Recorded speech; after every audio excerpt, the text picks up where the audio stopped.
BlackRam 313 back at it again. You know why? Because this shit is therapeutic, man. Back again for another therapy session. This time, I have a guest with me. Can you hear me out there? Yes. Tinfo, tinfo. Today, I have with me a guy that needs no introduction, a guy who has taken YouTube by recent storm. Today, I have with me dating coach, a guy full of game, a man by the name of Alpha Male Strategies. Alpha Male, what's happening with you, bro? What's up, bro? I'm good, man. How you doing out there? I'm good, man. I'm glad to see you. Glad to have you on here, man. Hmm. We go back a few months. Yep. You were just starting out. Right, right. For the audience who may not know, now most people know who you are, but let's not take it for granted. For those who may not know, who is Alpha Male Strategy, and what is your channel about? I'm a guy, man. I'm a dating coach that offers simple pickup dating strategies to get you the ass. My man, Simple. my I want man. to walk you from the after you got the number. Now check out my channel so you can get the ass. Mhm. So, would you consider yourself a dating coach or a PUA or? I consider myself a dating coach, and I'll tell you the difference. A PUA is somebody who specializes in teaching you pickup. So when you go up and you approach a woman, that's pickup, guys. But after you got the number, I'm the guy that gets you to the bedroom. I'm the guy that gives you the strategies to get to the bedroom. All right. So if you looking for a pickup coach, those are the guys that teach you how to go up and approach women and all that type of kind of swag and how to what to say and stuff to get the women. I teach that on a basic level, but mine is very simple. If you're one of those guys who believe in all these special different type of techniques to get a number and all that, that's what pickup artists do. But I'm a dating coach. I'm the guy that teaches you how to go on a date, what to say, how you should act, how you should carry yourself on a date. Very, very, very good. Do you see a huge need for that? Guys are kind of out there in the dark. Yeah, When, it's a big need for a ram, and I'm gonna tell you why. These feminism books teaching these women all type of strategies to make men beta males. Guys, the reason why you need a dating coach these days is because these women got dating coaches. Now they don't got physical dating coaches, but they got these damn feminism books teaching them strategies. So if you mm, don't have strategy, you don't stand a chance. Guys, let me tell you something. When I was young, a woman did most of the pursuing. I know that sounds crazy to some of you guys, and you probably don't believe that, but I'm telling you, if you was a high status male, when I say a high status male, all you needed was a car and your own apartment and a job. And please believe me, you ain't have to be making no $500,000 a year. Just as long as you had a job, an apartment, and it ain't had to be the best apartment in the world. Just have your own fucking place and a car. And it ain't had to be no fucking Mercedes. It could be a basic car that gets you from point A to point B. And please believe me, all the women would pursue you. Now you can have a goddamn Maybach, stay in a condo, and women still expect you to chase them because these books teach them that they the prize. mm-hmm. So I'm here to teach guys strategy to counteract that bullshit that these women learning from these damn dating books that they read. The rules, not your mother rules, why men love bitches, all these books. The manipulated men, the manipulated man, all these books teach women on strategies on how to manipulate you to chase them, to put you in a submissive position. That's what they do. The reason why women flake on dates and they doing all this to make you chase them, which makes you weak, puts you in a weakened position. Who's ever chasing the other person is in a weak position. So women do the stuff that they do to make you weak, to make you put them on a pedestal. So if you don't have no strategies and you just going into it, you're gonna be lost. Now I seen a drastic shift in dating right around, I won't say about 8 to 10 years ago. Let's say 10 years ago, a drastic shift in dating where I seen women did none of the pursuing, none. So now, if you go out with a woman on a date and you call her, she don't even think she got to call you. Back in the day, a woman will at least do 50%, 50-50 of the pursuing, 50-50% of pursuing. Now women are taught, don't do nothing. Let him do 100% of the pursuing. You got the pussy, you got the vagina. So let him chase you, which makes you weak, which makes you in a weak position. So what I'm here to simply do is teach guys how to counteract that, Ram. So to go from the beta position of being the one who chases to the alpha position. And in my experience, it's always good to change the game. The one, the male, the you, the me, who is pursuing the goal, the object is become the one who is pursued. Right. That's the goal. That's who got let the her power, come to Ram. you. Yes, sir. That's a good game. Another question real quick before we get started, before we really get into chopping up some game. Everybody know what you're here for. Everybody know that you've known for chopping up the game in pieces that's easy to tolerate and swallow and understand, you see? The next question. Your channel grew, man, from about when I first saw you. This will give people a little background. I did a video and you did a response video to it. You came in the comment section and it kind of with a disagreement. And I went to your channel and I listened to it and thought you made some very great and valid points. And I made a comment adding to your video. And then I looked around at a couple of more of your videos. And I said to myself, man, this guy is the real deal. So your channel grew from when I first was familiar with you from like 100 subscribers. So now you got well over 40,000. And I would like to just congratulate you on that success. And I told people, because game recognized game, I said, this guy is going to go to 50 and 100,000 and better. So my question to you is, to what do you attribute your success, man? I've never seen somebody rise so fast. I've never seen a star rise so fast in the YouTube era. I gave it a lot of theories because I was wondering about it myself. But the number one thing, Ram, was I gave guys the straight out honest truth. All right, this was the thing, Ram. Guys been told looks don't matter, money don't matter, your body don't matter. You just need to improve your game. So buy my book, learn game. Don't work on your purpose. No, that don't matter. No, don't change the way you dress. You dress fine. No, you don't need to lose no weight. Stay fat. Just read my book. And when I came into the game, I told guys what guys had been knowing all along, that I need to get my fucking finances together, that I need to fucking hit the gym, that to get my body right, that I need to improve the way I dress. Guys had theories about this all along, but they needed somebody to validate that and say, man, is this true or not? See, a lot of other dating coaches told guys, man, listen, money don't matter. You know, you can be broke. You can work at McDonald's and fuck bad bitches. You don't need to lose no weight. Keep the man boobs. Keep the gut.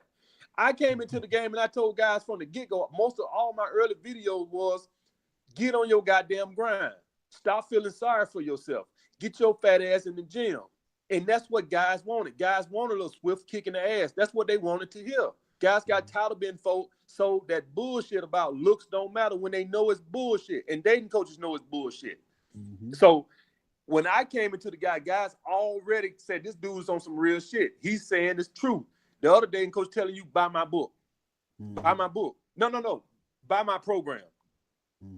Get into my program. It's $100 a month. And I'm going to teach you how to get bitches. Even though you 400 pounds and you work at McDonald's, I'm going to get you all the bitches you want. Just get in my program. And guys knew that was bullshit. And so when I came in and told guys to get on their grind, they knew I was certified.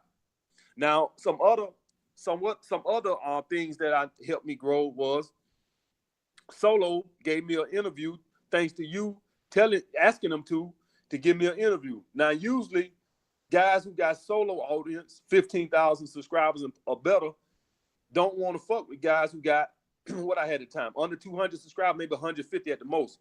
So that helped me too, that you saw the potential in asking him giving me an interview. Yeah, now, I ain't gonna lie. Solo usually probably wouldn't have done it, but since Solo count my word as being, having some value to it, he saw it and said, yeah, I'm gonna go. If Ram say it's cool, then it must be cool then. Right, exactly. And the first thing that O'Shea said the next day was, I don't know why Solo gave this dude the interview. He got less than 200 subscribers. So even he that's the first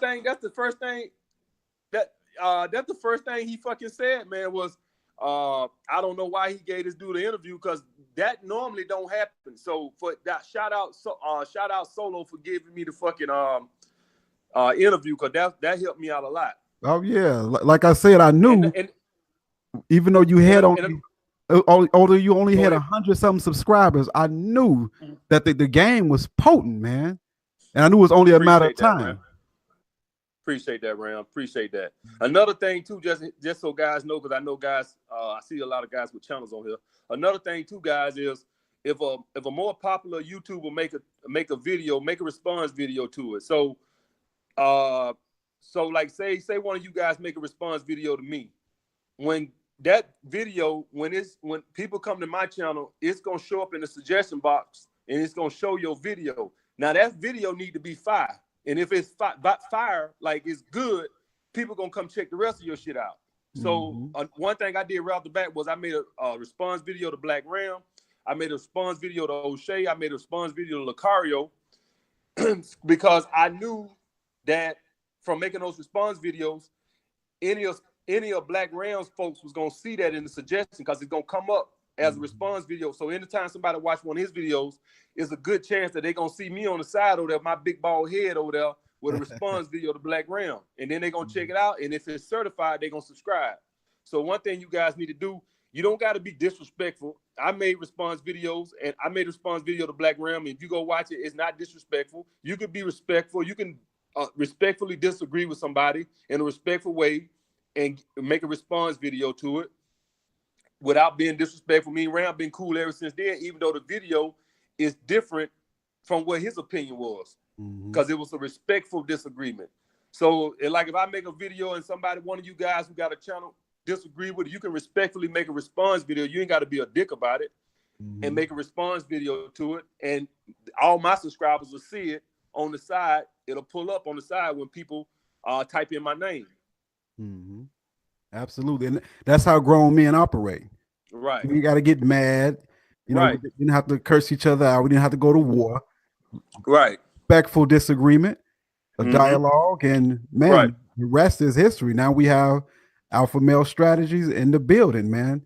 I'm gonna say this last thing is that about your channel. When it's all said and done, yeah, you're gonna have probably one of the best channels on YouTube. Period.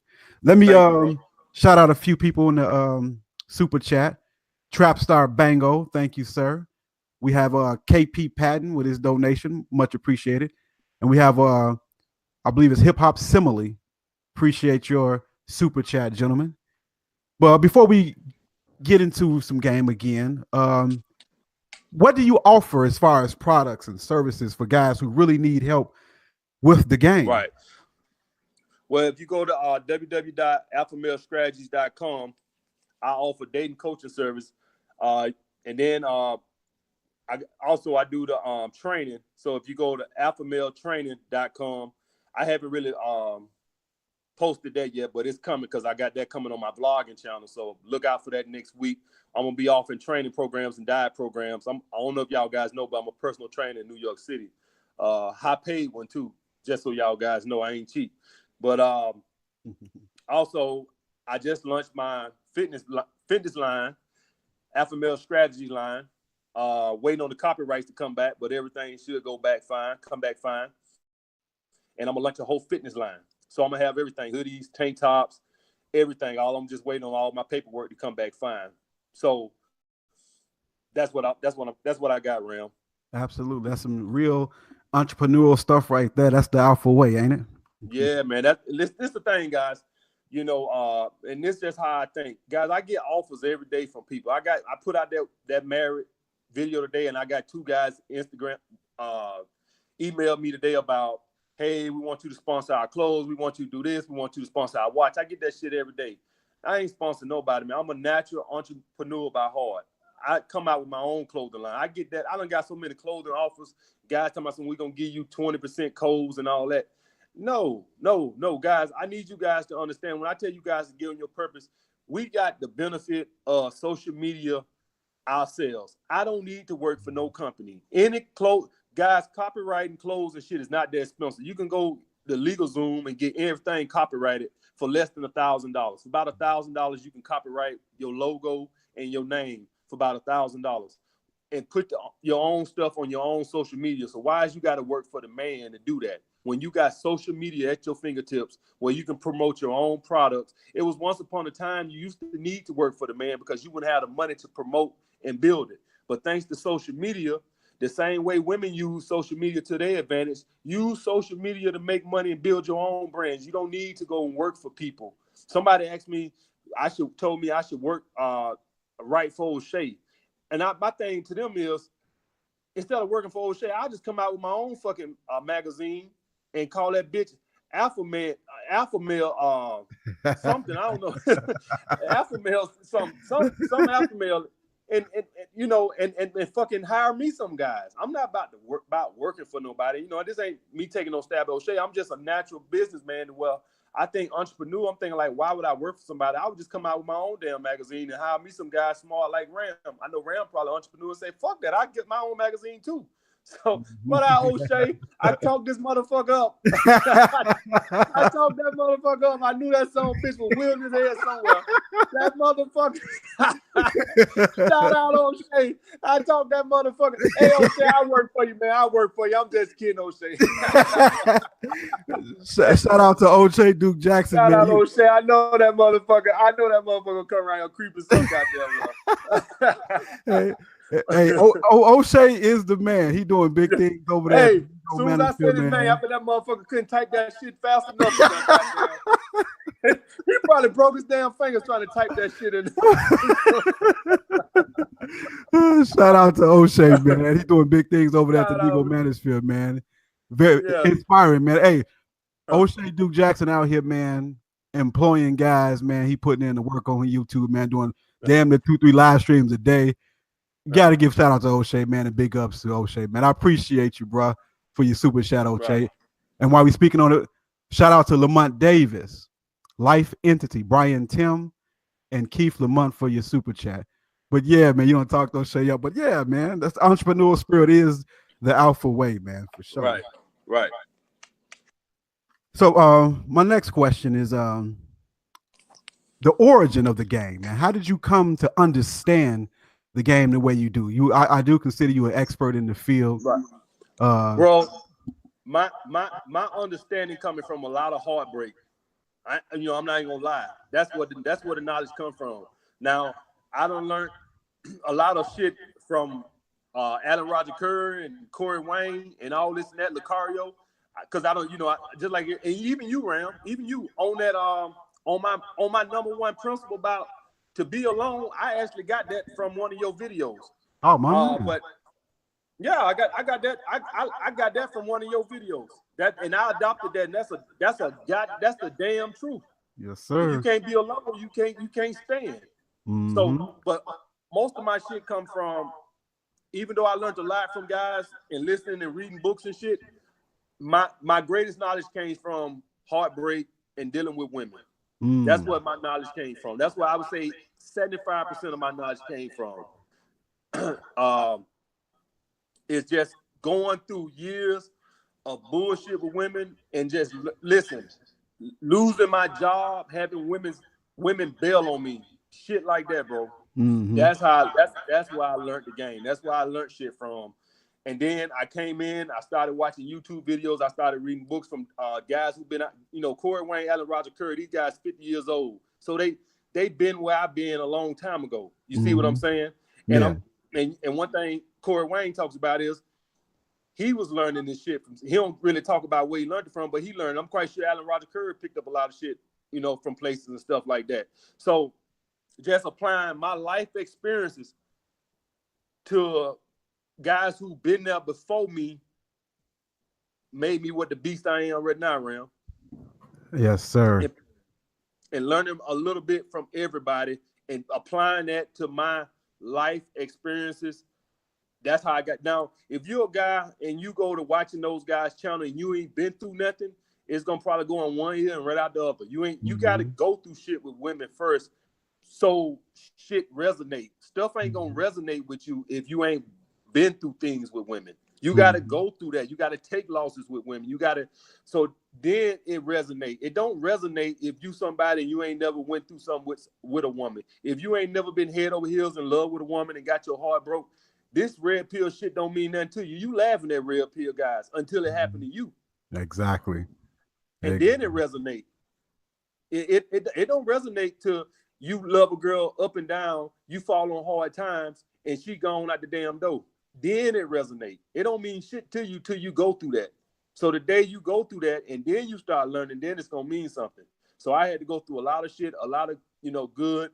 Now, some of the game just came naturally to me. And what I mean naturally to me, I naturally, without reading nothing from nobody, I naturally always had my principles where I wouldn't chase a woman.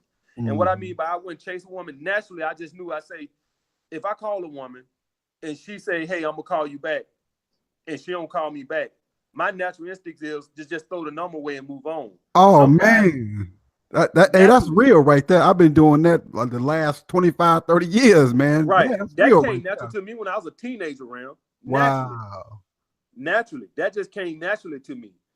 Naturally. Some of the things that just came natural to me, as in, I just knew that, hey, if a woman ain't, it's certain things that a woman gonna do when she interested in, and the woman let you know when she is interested. Some of the things are just natural. But the shit that I did know is that what things started to change. So what worked for me when I was 21 didn't work for me when I was 31, because the game had a little feminism shift, as in, and what I mean, because feminism been going on, but what happened was these feminism books, women started learning game. So I teach guys this. Women started reading these books. Guys, y'all got to read. If y'all ain't read these books, y'all won't know the strategies that women have been taught. Y'all talking about alpha male strategies. Y'all better know it's female strategies. Women have strategies to get you pussy whooped, to make you worship them like a god. That's what these books teach them. These books teach women, don't do no pursuing. Don't never call him or nothing. If he ain't pursuing you, fuck him. Get another one. These books teach women to date 5, 6 guys. Guys, if you young out there and you don't know no better, please believe me when I tell you, women, when I was growing up, women dated one guy at a time. And if you approached a girl and she was dating a dude, she would tell you she's talking to somebody. That means that I'm not even in a relationship with him. That means I'm just want to see where this goes. That's what when I was 20, 21. Now women are being taught, hey, you can date 5, 6 guys just like a man. Absolutely. This is what they're being taught right now. So if you're a guy, you need to know that. A lot of guys don't. A guy meet a girl and think like, oh, well, she at home doing her homework the rest of the week while I'm thinking about her. No, she's on other dates. No, she's on date. She went out a date with you Friday. Saturday night, she's going out with the dude that she's been fucking for the past 2 months. But you don't know that because you naive and don't know this. But women have changed. Women are being taught now that it's okay to sleep with 2, 3 guys at a time. A woman back in the day wouldn't be caught dead sleeping with 2, even thought about sleeping with 2, 3 guys at a time. Even if nobody knew, just her self-spirit will not allow her to be open her legs to 2, 3 guys. At the most, she probably would date 2 or 3 guys, but she would only be fucking one. But now a woman will straight up be fucking 2, 3, 4 guys at a time because this is the game that they're being taught. They're being taught, hey, you can do the same shit a man can do. A man can fuck 3 women at a time. You can fuck 3 dudes at a time. Just wear protection. Wow. And so this is the fact, what I'm trying to tell guys, that if you meet a girl and you talk to her Tuesday, it's a good chance she's gonna probably go on a date Wednesday, Thursday, Friday, Saturday. Don't think that you just the only show in town. Right. I don't remember no damn women flaking on me when I was 21, 22. I never heard of the word flake. What the fuck? If you had a date with a girl, you had a fucking date with a girl. Exactly. Now they got so many options. Shit, you better keep your fingers crossed if you got a date set for Saturday night, because shit, and even then, you is not safe until the bitch is in your car, because a bitch will cancel 30 minutes before the date with no hesitation and care nothing about your feelings. Don't care nothing about your feelings. Cold as ice, man. Ice. And you would never hear from again. You think she's gonna call you and try to make that back up to you? She could care less. You is old news. She on to the next. You old news. Ain't nobody caring about that. You past tense. So this is what I'm trying to teach guys. And when I get this, this is why I get mad when I hear these. And I know you with me on this. when I hear these dating coaches talking about something, don't lie to women. Oh man, you know where I stand on that. Man, you Ram, you made a whole video about the shit. A couple of them. But this the thing with this, Ram. These girls out here doing everything in the world. Lying, cheat, steal, come up with everything. Then these dating coaches tell guys don't do it. Now, this the thing. This the thing why I disagree with that so hard. Man, I'm not afraid of women. See, those dating coaches, their principles are, if you lie to women, they can cause harm to you because women are vindictive. Man, I'm not scared Talk of no about fucking it. women. I'm not scared of no women.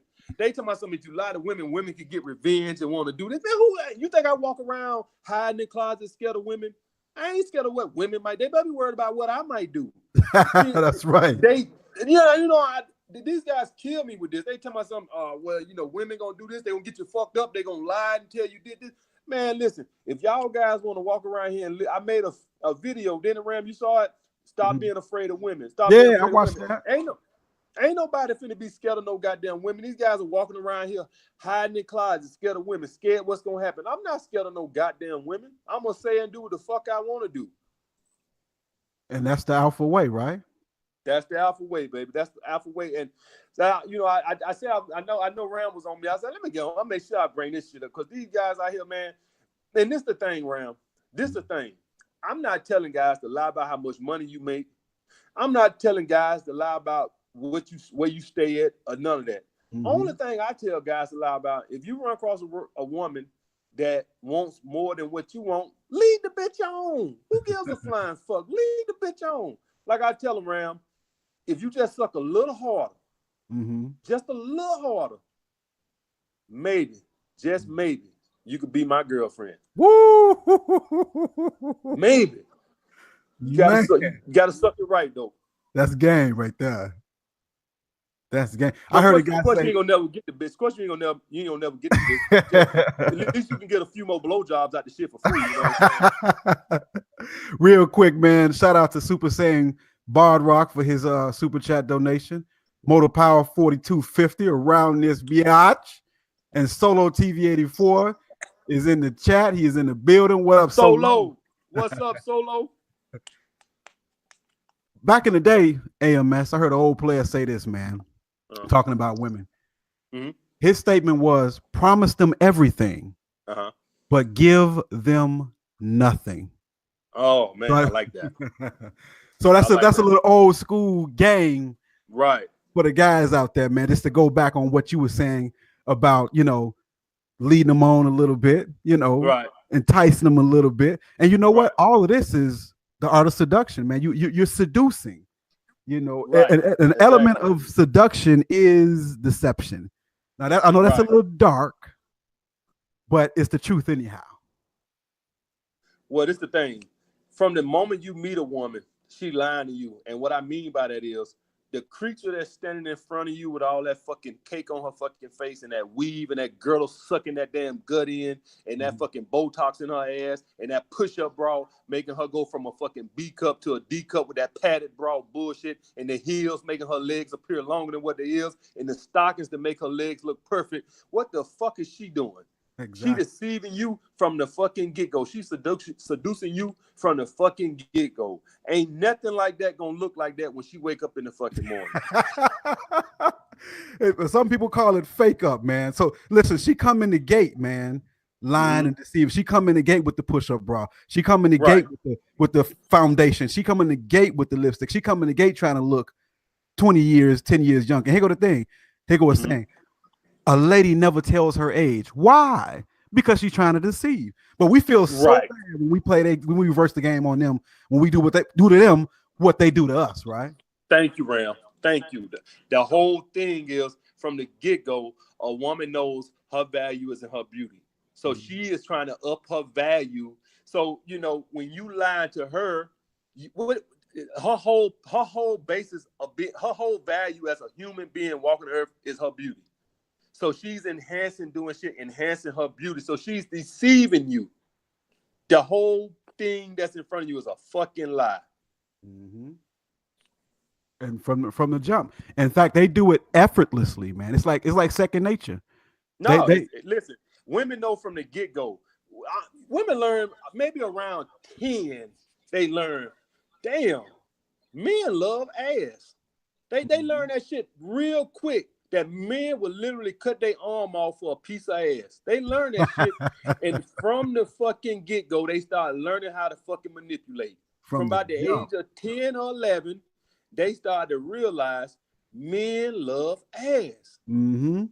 and they quickly learn to start learning the manipulation tricks, making every fucking man jump over buildings and mountains to get a piece of ass from the get go. And would end their life, would risk their life, would do anything. I'm not gonna lie, man. For a simp, that thing got power, man. Oh yeah, man. Oh man, it got. But it's this the thing, Ram. If you're a simp, until you learn how to be alone, and until you get an abundance mindset, a woman is always gonna have power over you. All Mm-hmm. right. So from about the age of maybe 17 to 25, I always had to have a girlfriend. Somewhere along enough, I Mm-hmm. always had to have a girlfriend, not a girl, a girlfriend. I Mm-hmm. always had to have a fucking girlfriend because I couldn't be a fucking lone. I hated. I wasn't. I don't know exactly what's the exact word. I wasn't complete unless I had a woman. I don't know if that was just me being programmed in this feminism world or whatever the fucking case may be, but I Mm-hmm. always had to constantly have a girlfriend. And somewhere along the line, naturally, I learned naturally, man, if you get your shit together, you can fuck these bitches to sleep. So somewhere along That's in right. 25 to 26, I realized, man, you know what? If you get your shit together, you don't even you can have any bitch you fucking want to. Mm-hmm. Get your body together. You ain't gotta look like Arnold Schwarzenegger, but just have your body decent, not be fat with man boobs. Have a car, have dress nice, have your own place.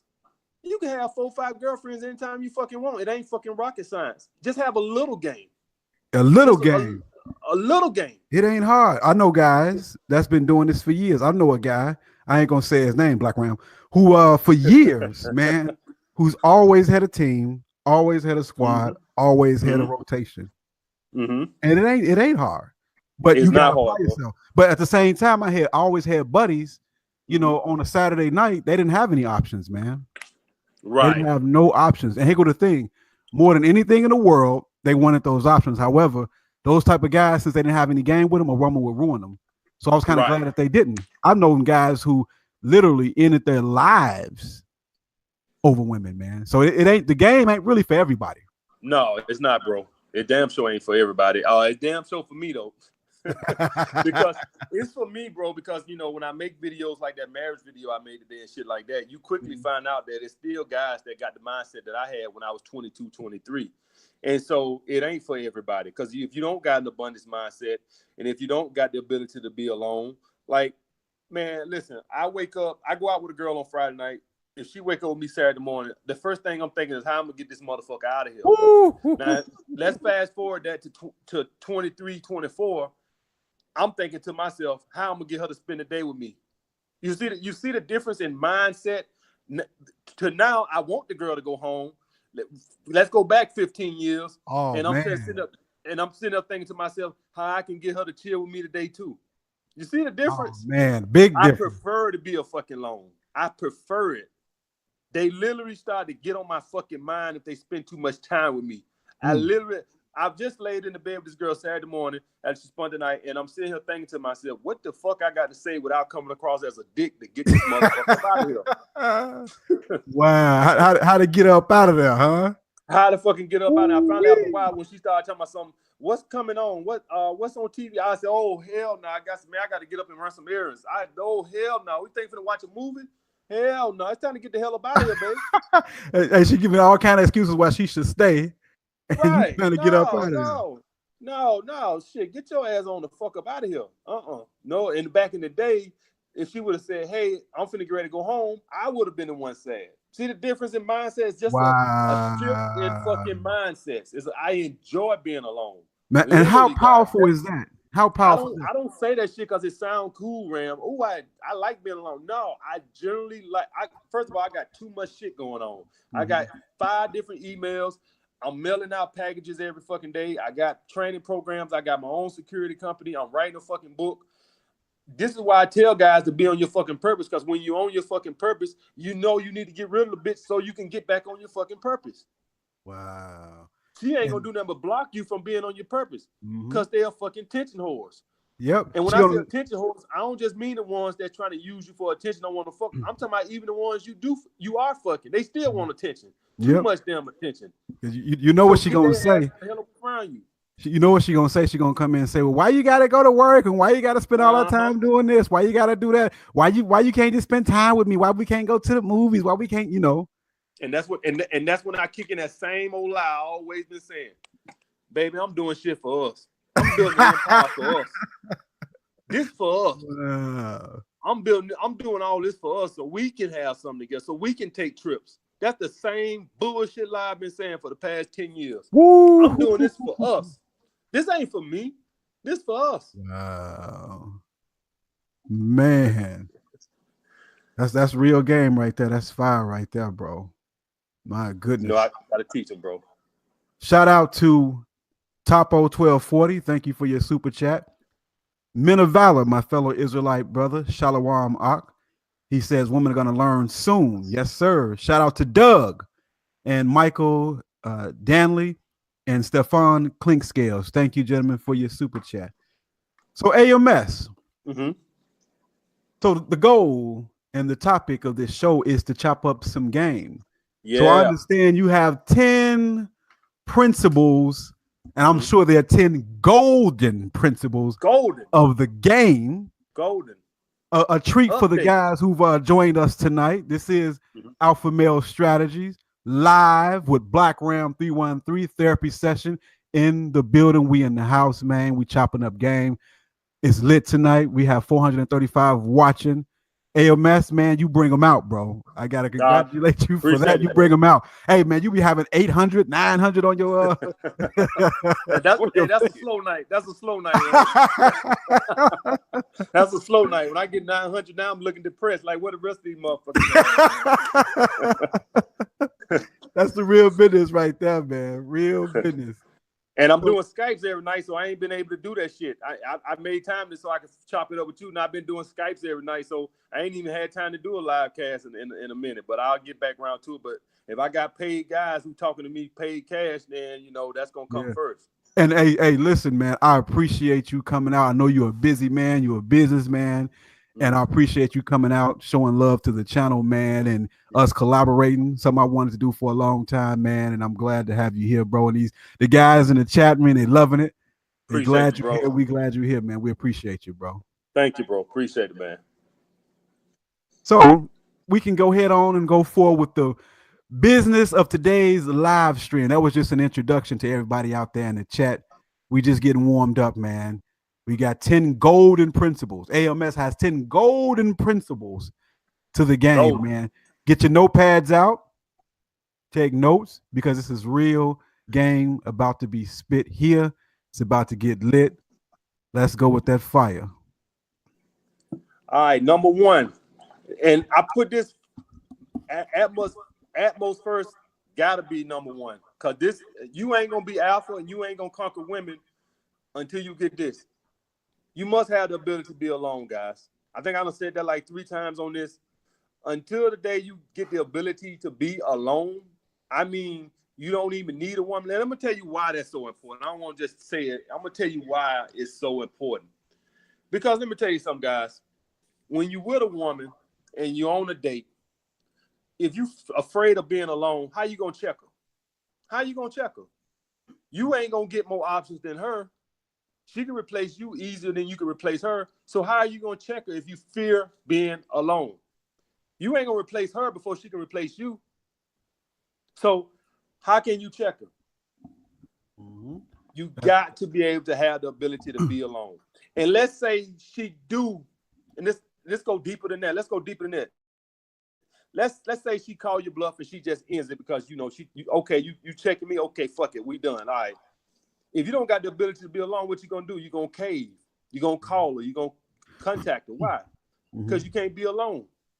You must conquer the ability to be alone. If you can't do that, I can't see how nothing else gonna fall into place. And when I see guys, you know, bitching about certain things with women, embrace being alone. I get way more done being a fucking alone. Good fucking riddance. If it comes to a point where I'm here, well, let's say every man go through a little bit. Let's say I only got one or two bitches instead of five. I ain't around here losing my fucking hair because I'm going through like a little slump or whatever. Good. I can get more shit done. I can write more chapters in my book. I can work on my purpose more. Mm-hmm. So if you're a guy and you ain't got a rotation, don't be fucking losing your fucking hair because you ain't got no fucking rotation. Good. Work on your fucking purpose. Go build your fucking website. Get more shit done. Go back to the gym. Do some cardio. Think constructively. So you got to get that. Once you get that, guys, the way a woman interact with you, she can feel, damn, this motherfucker don't even care if he lose me or not. And it ain't that you care about you lose or not. It's the fact that you don't fear being alone. Matter of fact, I love it. Mm-hmm. I love it. So if you don't be exactly everything I want you to be and you ain't adding to my life, I'd rather be alone. So any negative aspects that you subtracting from me, say you got my fucking head hurting all the time or you getting on my nerves all the fucking time, I'd rather be alone. A lot of you guys who got the fear of being alone, you got right now, a lot of you guys on here talking about some AMS preaching, this, that, and other. Right now, you got a bitch getting on your fucking nerves. You right now in the damn living room, in the closet, typing on your goddamn computer, hiding in the closet, scared she gonna see you. Because you feel being alone. When you should have been dumped that bitch a fucking long time ago. Long time ago. But you feel being alone. And so there you is in your fucking broom closet, typing on the damn computer, talking about some AMS preaching. Yeah, make sure you type quiet, motherfucker. Type quiet. Don't let her hear you. Turn the water on. Woo-wee. Man. And let me say this. Mm-hmm. For a man to be able to accomplish that, that has to be some deep internal game to when you enjoy your own company. Females by nature are codependent. So to her life isn't complete unless she has a man in it, right? Her life isn't complete unless somebody's giving her attention. Her life isn't complete until she's getting Facebook, Instagram, and Twitter messages and followers and chasers. Her life isn't complete without a gang of people supporting her and giving her validation. But as a man, yes, sir. As a man, right, you are the lone wolf. As a man, you have the intestinal fortitude to be alone and be by yourself. In fact, without solitude, right? Without separation, there is no revelation, right? Your creativity, your mind is open, man. You become creative when you're alone, in the dark, in the solitude. As a man, right? That's when you get your inspiration. This is when you get your ideas to implement. You have to be alone as a man. You have to have that time of solitude for your intestinal fortitude, you see. So absolutely, man, I agree. You have to be able to be alone, man. If you can't do that, and that's fine. You can't do that. If you can't do that, then what kind of man will you be? A beta, a weak one, right? Preach. Absolutely. Preach. And let me ask you that one thing when you say about women, they ain't complete till they got a man. I'm gonna tell y'all why that is. Women know every man want to have sex with them, well, every attractive woman. A woman ain't complete or satisfied till she can prove that she can get a man to give him all her non-sexual attention. That's the thing with that. So as a woman, having a whole bunch of guys that want to screw her means nothing. She ain't validated until she get a guy that she can prove that she can get a guy to give her all of his non-sexual attention. That's when she's solidified. That's what the point of why women love marriage, besides the security of it, is that it proves that they were good enough to get a man to give them all of his non-sexual attention. Because anybody can go out here and get a whole bunch of dudes that want to fuck them. But only a select few of women have what it takes to get a man to say, okay, I'll agree to give you all of my non-sexual attention. And that's why women feel so validated when they can get a guy to do that. Absolutely. Before we go on to number 2, we got about 461 people in the chat. I would like everybody for listening. I would like to thank, first of all, everybody for listening. But also, I would like to ask that everybody throw a thumbs up to the chat. This is BlackRam 313 with Alpha Male Strategies, chopping up game, giving you the essentials, giving you the elements, giving you core and golden principles of the game. Back to you, AMS. All right. Now this is a big one, guys, and all you guys that are dating women in this is a very big one because this is one thing that you guys gonna run into and will allow you have issues with women. You never argue with women, guys. That you are acting emotional. Now, I'm gonna tell you something. It's gonna be hard for a lot of you guys who were raised in single mother households with that one right there. But goddamn, you better try. Because acting emotional, you just enter your feminine energy.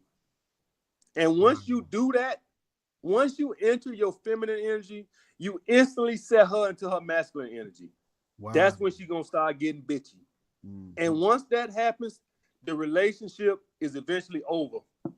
Once that happens, once the woman enters her masculine energy, it won't be long before the sex slows down because she's not even gonna be able to get lubed up because you been in your feminine energy, she can't even submit to you. So it's just a matter of time before she's not even attracted to you no more. So guys, you need to know you never argue with women. You never let women get you emotional. They gonna try to move you emotionally. They gonna try to move you off center. That's the fucking way they is. That's one of their tests is to move you, to see if they can get you emotional, to draw you in. You always got to handle women in a calm, cool, collected way. You never let women move you off center. They damn sure gonna try. They be sitting in the fucking car, plotting on their way home to start shit. You can't let them move you off center. And I'm gonna tell you guys something. If you're a guy that stays calm and cool and they see they can't do it, it's just like a little kid. They fucking stop. People, when they see that they can't move you, they don't keep trying. When people see you're cool, calm, and collected, they don't keep trying. They stop. Just like little kids. They try to do little shit like that. If they see they can't move you or say something to piss you off, they stop. It's no fun to keep trying somebody that they can't move. So you guys got to not let women move you off center because it's only going to get worse. She gonna be sitting there. Once you let a woman see she can move you off center, she's just gonna be doing it all the time because I heard Ram say something like this about she's studying you. I think I heard you say that. I think it was Book Alamy, and I'm sitting there like, hell yeah, she's studying you. She learning the shit to piss you the fuck off. I think that was you was doing that with Booker Alamy, the other guy. Absolutely. Alarum, yeah. I think I heard you say, I'm like, hell yeah, preach, Ram. I was sitting there saying this, I preach. Well, she's sitting there studying your weaknesses. Ram said that shit on his last live cast. I heard him say it. It perfectly said it. She's sitting there studying your weakness. And when she sees she can say something, a trigger point to piss you the fuck off, she's going to keep going to it. So you guys need to know that when she thinks she got something that she's going to move you off center, when she see it doesn't work, it fucking stops. She ain't going to keep trying it forever. All right? So you need to be fucking men and don't let women move you emotionally. You really could have made that one number one. Because when a woman sees she can't rattle you, she gets submissive as fuck. That's masculine energy like a motherfucker. Yeah, it is. Because I'm gonna tell you why. Women are emotional. So you can't be emotional because that don't work that way. Two emotional people don't. Somebody got to move masculine. That's just the way it works. So the fact that you're showing a masculine frame by not letting her rattle you, that's very attractive to a woman.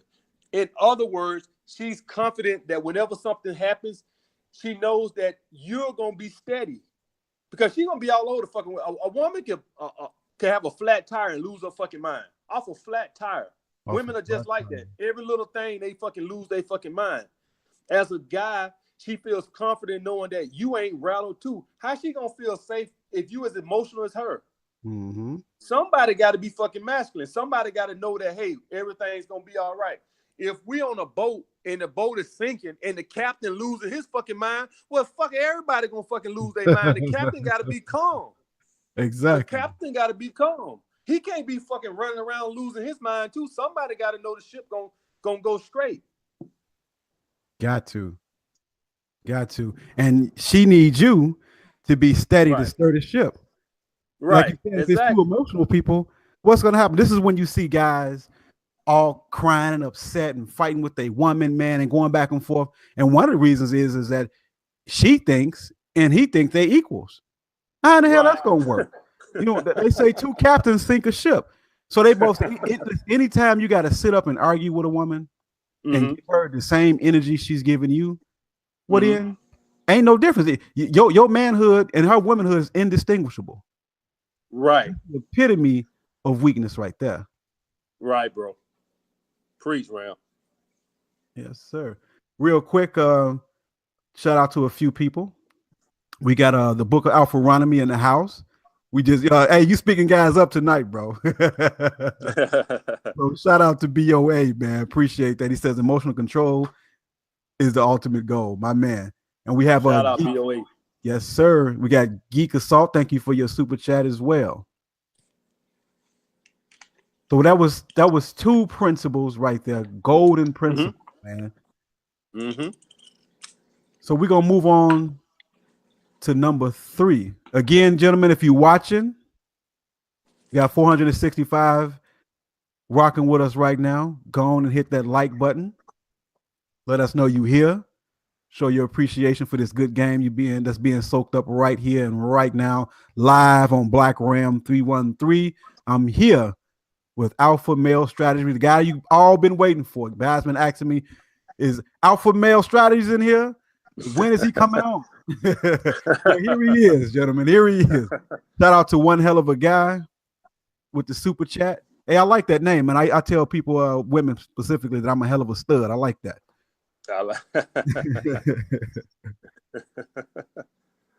So let's go on with y'all get them lights up for Rome. Appreciate that. So we're gonna go ahead on with number 3 in this golden game that's being. All right, number 3, guys, and this is a big one. Well, all of them big. Shit, all of them big. Guys, you always check your woman. Now, let me get into this a little bit. Guys, from the time you wake up in the morning to the time you go to bed, a woman is gonna be testing you. All the time. Women are constantly trying to test for weaknesses.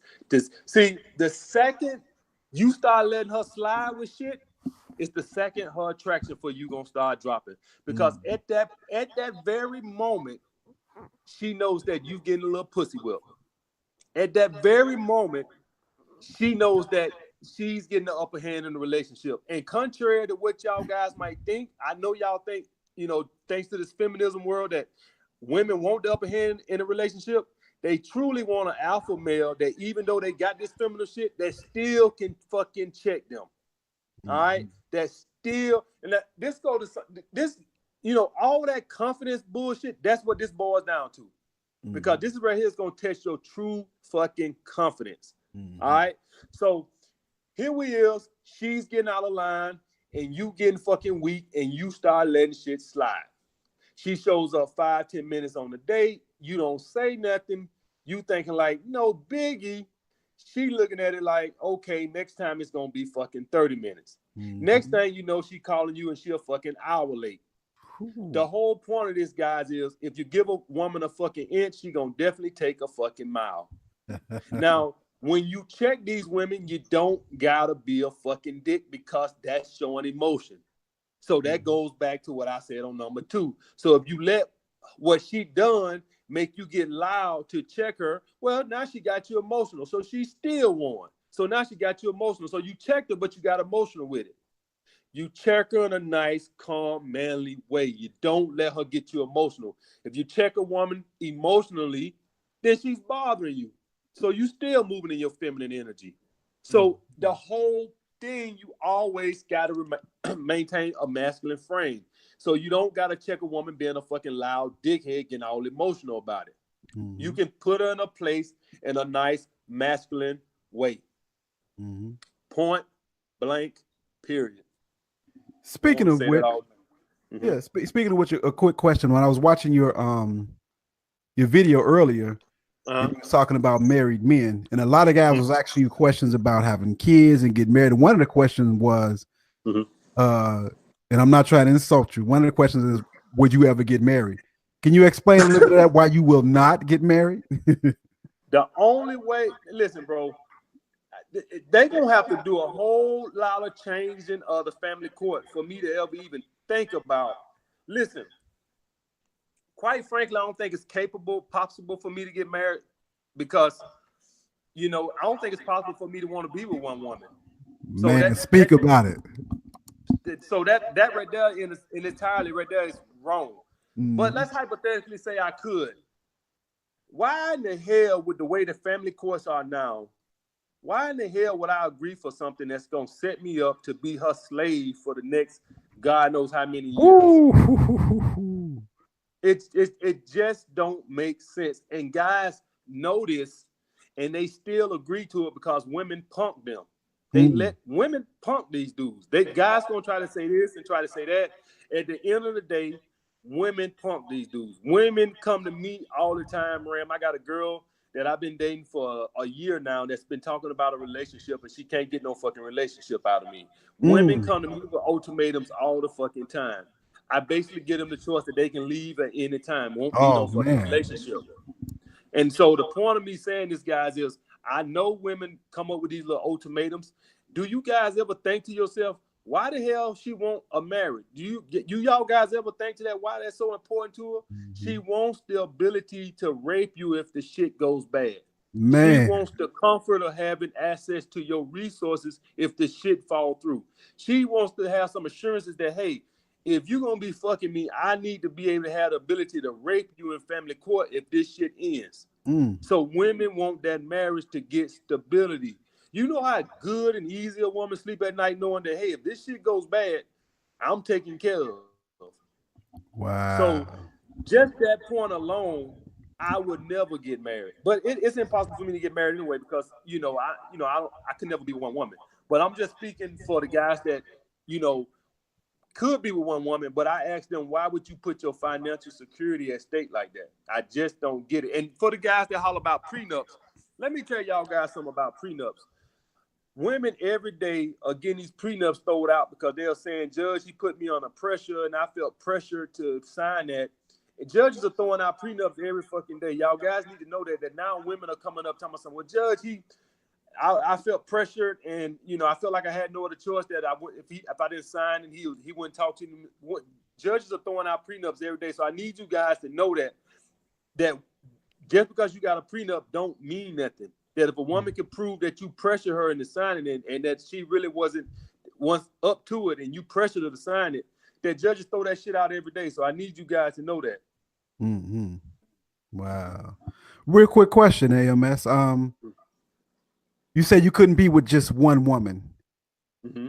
What's the particular reason behind that? That you have to have more than one? Well, the main thing with that, Ram, is the fact that I don't the core of women, it's just impossible for me to love one woman because I know they're not pure and it's not love. In other words, what I mean by that is I feel like if I ever went through real bad times, won't one be there stand by my side anyway. Mm-hmm. So okay, now I'm making $250,000 a year. I got a nice apartment, I got a nice car, I got a lot of shit going for myself. Of course, any woman gonna love me now. Of course, Absolutely. of course. And But don't forget, and let's not forget, how tall are you, AMS? 6'4". So you're 6'4", right? Mm-hmm. You're a Mm-hmm. personal trainer, Mm-hmm. and you make $250,000. Right. Of And I got my own course, security company. exactly. So of course they at you. Right. Of course they gonna be. Of course they want to get married. Of course they want to get locked down. So you never know if they want you for you or because of Want me what you for got. me. Or listen, the fact that I done had in my situation in my life where things done went bad and had women bail. And let me tell you guys how they bail. They don't bail because you fell on your face. Mm-hmm. They start looking for a way out. So they start creating problems. So they become these little bitches that you can't even live with so they can get the hell out of there. So Mm-hmm. if you guys that are wondering, they don't just say, oh, you lost your job. Oh, I'm out of here. No, what they do is they come difficult to live with. All right. They sabotage the relationship. They don't just leave because you lost your job. They leave because they start causing problems, and they leave because they become incorrigible to live with. That they just intolerable to live with. That's how they basically, if you fall on hard times, what they do is they start sabotaging the relationship. So Mm-hmm. I don't think a lot of guys know that. A lot of guys don't know. Women ain't gonna just leave you tomorrow if you lost your job. But over the next month, she gonna become the biggest bitch you ever seen in your life. So Mm-hmm. that's the point. That's how they get the fuck out of it. And I Mm-hmm. had that happen to me. So I'm here to let you guys. But I was smart. I said, look at this bitch just causing problems. She just want to get the hell up out of here. So Mm-hmm. this was a long time ago, but I ain't never forgot it. You see what I'm saying? So no, never been married, Charles. Never will be. I ain't that stupid.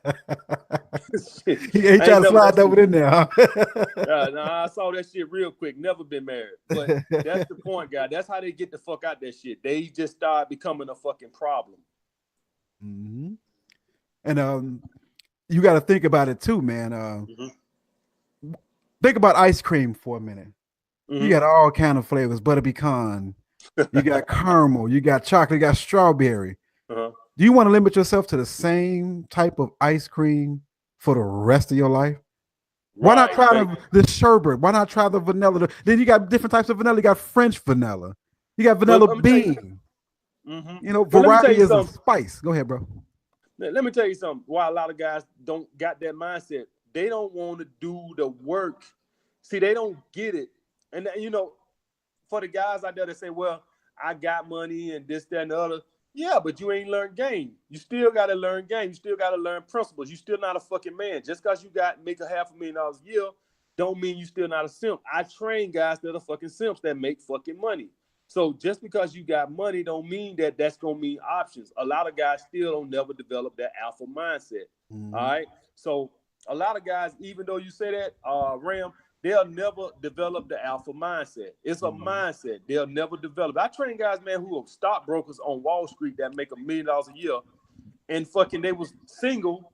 I'm Whoa. giving them dating advice. And a month later, they already fucking got a girlfriend. Wow. Make $1 million a year, drive a fucking G-Wagon, stay in a fucking $7,000-8,000 a month a condo down in the city, fucking got abs, can afford to pay me $120 to train them 3 times a week, and motherfucker still can't be single. Wow. Still can't do it, huh? Still can't do it. Make all that fucking money, got abs, make fucking dress immaculately, fucking tailored suits and shit, G-Wagon. I'm talking about, I'm like, dude, he's single for about a month, and the first girl that looked halfway decent, he in a relationship with her. Wow. Man, give me that kind of money. I'll be the coldest player anybody ever seen. But you can't give him your mindset. You can't give him your mindset, Right, Ram. exactly. You can't give him Exactly. your mindset. Man, we got 500 watching now. Hit that like button. You are here now with Alpha Male Strategy and BlackRam 313. Shout out to Raymond Jackson for your super chat, and shout out to my Egmore brother, Professor Zulu. So everybody, I'd like you all to hit that like button. Keep us going up in here. Let us know you enjoying the show. It's my privilege, my honor to have the special guest, Alpha Male Strategies, on with me tonight live. So we should be on number 4 Number now, 4. right, bro? Yes, Yeah. sir. Number And 4. this is a big one too, guys. No validation. Now I'm gonna tell you guys why you never give a woman validation. You never want her feeling like she good enough. Keep that bitch self-esteem in the fucking ground. Never let her feel like a woman constantly. Listen, guys. One thing you guys need to know that why women love attention from men is because for whatever reason, every second on the second, these bitches' self-esteem go down, down, and down until some guy validate them by looking at them like they like, I don't know, they like the grass, like and male attention is like the sun, and if they don't get enough sun, they fucking die. So, if you don't give her no validation, she stay chasing your validation. All Mm-hmm. right. So the guy who never validates her, that's the guy she's gonna chase. The guy that gives her validation goes in the fucking friend zone. Mm-hmm. Never, no fucking compliments. Now, I give bitches compliments. That's when they ain't seen me in 2 fucking weeks because it don't mean shit. But hey Ram, I gotta tell a bitch something if she ain't heard from me in 2 weeks. Right, right, I gotta tell her something. But right, I gotta tell a bitch something if she ain't heard from me in 2 weeks, or right. she texts me and I ain't returned a text in 3 days. I gotta tell a bitch, baby, you know I'm thinking about you. I'm thinking, how the fuck I'm thinking about you and you ain't heard from me in 4 days? What the fuck am I doing that got me that goddamn busy? Oh man, but What the here go, fuck I'm doing? Who right, the but fuck is that busy, Ram? that busy, right? But here go the thing. Mm-hmm. Because you got that alpha male energy, because you got the game like that, Right. they actually deal with it. Now, from Right. a beta, a Mm-hmm. guy who ain't the top of his game, and as you say, a guy Right. who ain't about his purpose, they Mm-hmm. won't take that for even a minute. Mm-mm. They're not gonna tolerate it. Mm-mm. Nope. Nope. Nope. Ram, you brought up a good point, and I'm gonna make a video about it, clear it up on my channel a little bit clearer. So Mhm. guys come to me all the time, and they talking about, hey man, you putting all these videos out, women gonna be on to us. I said I tell them in the comments, that's why you got to be on your fucking purpose, because Mhm. they won't take it from a guy that's not on his purpose. So when you doing shit like these strategies work when a woman see you on your fucking purpose. If she see you dicking around, like you said, she ain't gonna fucking take that bullshit. They take that shit from guys that they see on a fucking grind. So it don't. You right. It won't work if you not on your purpose. The strategies I'm teaching about, do this and do that. You damn right, Ram. A woman is not gonna go for that shit. But Mhm. for a guy that's on his purpose, oh, she gonna go for it. So that's Mhm. why I tell guys all the time, they wondering about, oh, women gonna know our strategy. Don't fucking matter. It don't Mhm. fucking matter. As long as you're on your purpose, everything gonna work out. I'm on my fucking purpose. Any woman I fuck with, see what all I'm doing. Know that I ain't got time to be dicking around and texting all day and talking on the phone and boo-hooing on the fucking phone. I got shit to do. Yep. And what she'll do for an alpha, Mm-hmm. she wouldn't dream Oh no. about doing it for a beta, man. Listen, women become a whole different Mm. person Mm. around the alpha, man. Their sexuality Ooh. is different. The way they think, the way Ooh. they act, everything is different. They'll do Ooh. things that they say they'll never do with the beta. Ooh. Ooh. They don't know. They don't know, Ram. They don't know. I can't remember the last time I had to wait past the second date to get some ass, but we ain't gonna talk Oh about that right now, Ram. man. We ain't gonna talk about that right now, Ram. Hey, so they got guys on the chat right now on their sixth date, still ain't even Oh kissed the girl. Oh man, man. we ain't gonna talk about that right now. Yeah, that's a We're little gonna too say much, that for the right? next chat. We're gonna say that for the next chat. Oh man. Yeah, that's deep right there, man. That's the truth right there. War. All right, so I guess Oh man. we can move along All right. to number Now 5. number five, guys, and it's guys. No, none of these things come in particular order because I don't want y'all to think, well, this one should have been first, or that one should have been first, because this one could have been first, a lot of them could have been first, but Mm-hmm. nothing comes before your purpose, guys. Nothing comes before your purpose. Always don't fucking cancel some business to go get some fucking pussy. I think we all us guys at some point, if you guys on now, me, Ram age or younger, we all done fucking turned down some business to go handle some pussy before. Guys, nothing comes before your fucking purpose. All right. First of all, it's not even attractive to women. Now I know they sit there and they act like they want you to do. They lose respect when you start. The worst thing you can do is tell a woman, "Oh, I'm taking off work tonight so I can come kick it with you." That's the worst. Don't then turn a woman off quicker than some shit like that. Because just essentially you just put her before your money. Can't no woman deep down respect that. Now she might go and fuck around and fuck with you, but her attraction for you just dropped because you Mm-hmm. put her before your money. Now Mm-hmm. that ain't good, guys. Don't nothing come before your fucking purpose. That's got to be uno nuno. I think I said that right, but that's got to be number one, guys. Nothing comes before your fucking purpose. I think that's pretty self-explanatory. Yeah, It should be. and purpose can come in a lot of different forms and fashion. As a Right, man, one of our purposes is to get this money. Not right, necessarily we gotta necessarily chase it through materialism per se, right, right, but as a man, you have to be independent. You have to have your own. You have to have right. your own place, your own living space. You have to have your own cash. You Preach, need to have a savings. preach. You need certain things. So that's your purpose. So that's number one. You got to sustain your life. So Right, no woman comes before that. And then the right. second thing, when it comes to purpose, because I think Mm-hmm. a lot of men overlook this because a lot of times we're focused on just money, and that's part of it. Don't get Money. that's an important part. Right. But another part of purpose here Mhm. is your passion. Woo! Preach. Your passion is your purpose. And whatever that might be. For me, it's the scriptures. For the next guy, it may be something different.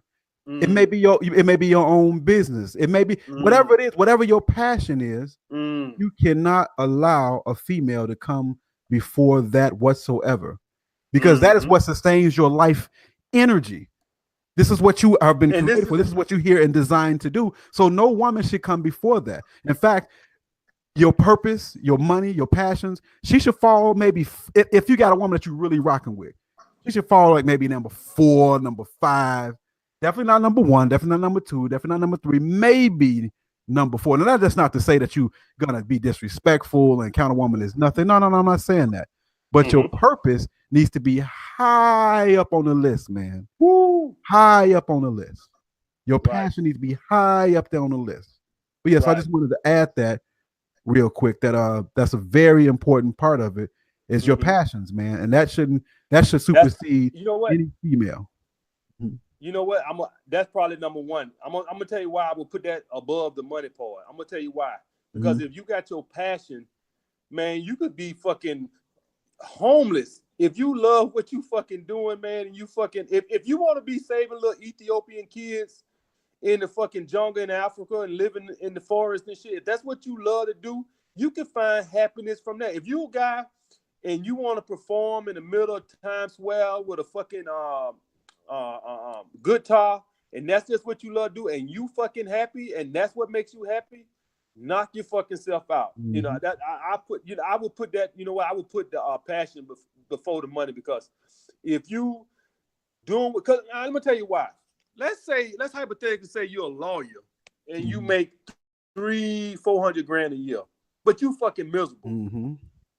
Opposed to go and do something you love and you only gonna make 60 grand a year, but waking up every day, you feel relieved. Maybe you don't have that Mercedes no more. Maybe you have to turn that lease in. Maybe you can't stay in that big apartment you was staying in, but now you fucking happy. You don't hate getting up to go do what you got to do. Man, I don't think you could put no value on that. No, you can't. You can't put no fucking value on that. Money, one thing, making a lot of money, but if you're making a lot of money, hating to do what you love to do, I cannot.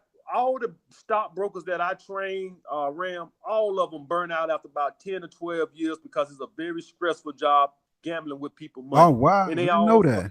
Wow. Yes, they all, and it's fucking very. Those guys work 60, 80 hours a week for a very long time, and they all fucking burn out. It's a very miserable job. So it's got a high turnover rate. So all the guys, they say they fucking money because they already know that they've been told by other stockbrokers that it ain't something that you could do for some guys. Some guys, they love it, but a large percentage of guys, it has a high turnover rate. And so that's why I say it can't all be about money, because if that's the case, those guys make $1 million a year and they can't even do it that fucking long. A lot of them can't even do it that long, or they have to take extended breaks. So I would go passion before that.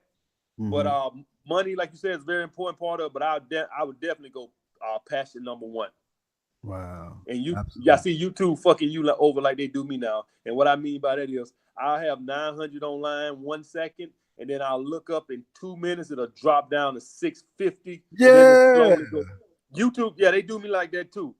I'll be at 900, and then in a split second, it'll just drop down to 675, 650, and then it'll slowly tick back up or whatever. I don't think it's nothing towards us biasly. I just think it's something with YouTube. Yeah, I think maybe their algorithm and the way they calculate it, it has to drop for a minute and then go back up. Exactly. Absolutely. Shout out to Marcus Allen for your donation. Shout out to Xanos Clutch. Shout out to Eyes Wide Open. He says, "Peace, brothers. Migto respects you. This is a serious wisdom shown. Thank you, BlackRam. Thank you, Eyes Wide Open, for watching. We got Migtos in the house. We got Ipmores in the house. We got PUAs in the house. We got Red Pillars in the house. All of the Manosphere, right? All SYBM, all the guys in the Manosphere, man. Shout out to all of you guys. Everybody's welcome here. And that's one thing I want to say, AMS. The Manosphere offers so much, man. You got guys like you who gives the game about dating, a dating coach. You got pickup artists. You have Migtos, you have Ibmores, you have all kind of Red Pillars, man. You got SYBM, you have O'Shea the Negro Manosphere, you got Solo TV 84. You got a wide range of guys, man, out here, wisdom to pick from, resources, man, and all this. So, just shout out to everybody in the Manosphere, man, and we all a family. That's why I would like to express that even more so, that we all should be, we all affiliated, we all should be affiliates, and it's a family for us, man. Listen, when I started YouTube about 5 years ago, no way did you have black males doing this well up here, man. No way, man. I mean, so for me, when I see guys out here, and I see a guy like you, and I see a guy like O'Shea, a guy like Solo, man, it's a beautiful thing because when I first started, it was nothing like this, man. Nothing like this. So I just want to take a little time, just to shout the family out, man. Mm-hmm. Everybody who's supporting, everybody who's watching. Mm-hmm. Most grateful, man, for everybody out here taking time to watch and taking time to listen. Right. Yeah. Appreciate that, bro. So we on number 6 now. We going and 6. flowing, right? Yeah, we're flowing. And like I said, guys, these ain't in no particular order because I know some of them gonna seem like are more important because this was a very important one too. So I ain't put them in no particular order. I just went down. Guys, you gotta value your attention. Value your fucking attention. Now, a lot of you guys don't value your attention. You put no value on your attention. Now, this is funny because women put a lot of value on their sexual attention. You got to do dinner dates. You got to do all this fucking bullshit, but yet you just give your attention away freely. Now, what's your non-sexual attention? Talking on the phone, these long ass dates that lead to no fucking well. Guys, you need to know from the get-go that if you're giving a woman a lot of your non-sexual attention, she got to come out them drawers. Long dates, no talking on the phone, period. But these dates got to be fucking leading somewhere. All right? So my dates, I keep to under an hour, and I always try to end it back at my place. So on the first date, guys, always ask girls back to your place. You setting the tempo from the get-go that I'm not going to be your non-sexual attention buddy. I'm not going to be that fucking dude. I'm going to be doing the fucking. Mm-hmm. And what you setting out from the get-go to let her know that you ain't going to be that buddy bullshit guy. All right? You let her know from the get-go that you that alpha guy. That's an asshole move, asking a girl back to your place on the first date. Nice guys don't do shit like that. They want hugs. The guy that they want to fuck, always ask them back to their place on the first date. I always ask them. I'm setting the tempo from the get-go. So whatever impression she might have thought of me, I'm letting her know from the get-go what I am. Wow. That's fire right there, man. I got to say. Let me ask you a follow-up question to that. Mm-hmm. You said no calling. What's the science reason behind not calling a female? I'm letting her know that, listen, I don't give my non-sexual attention away free.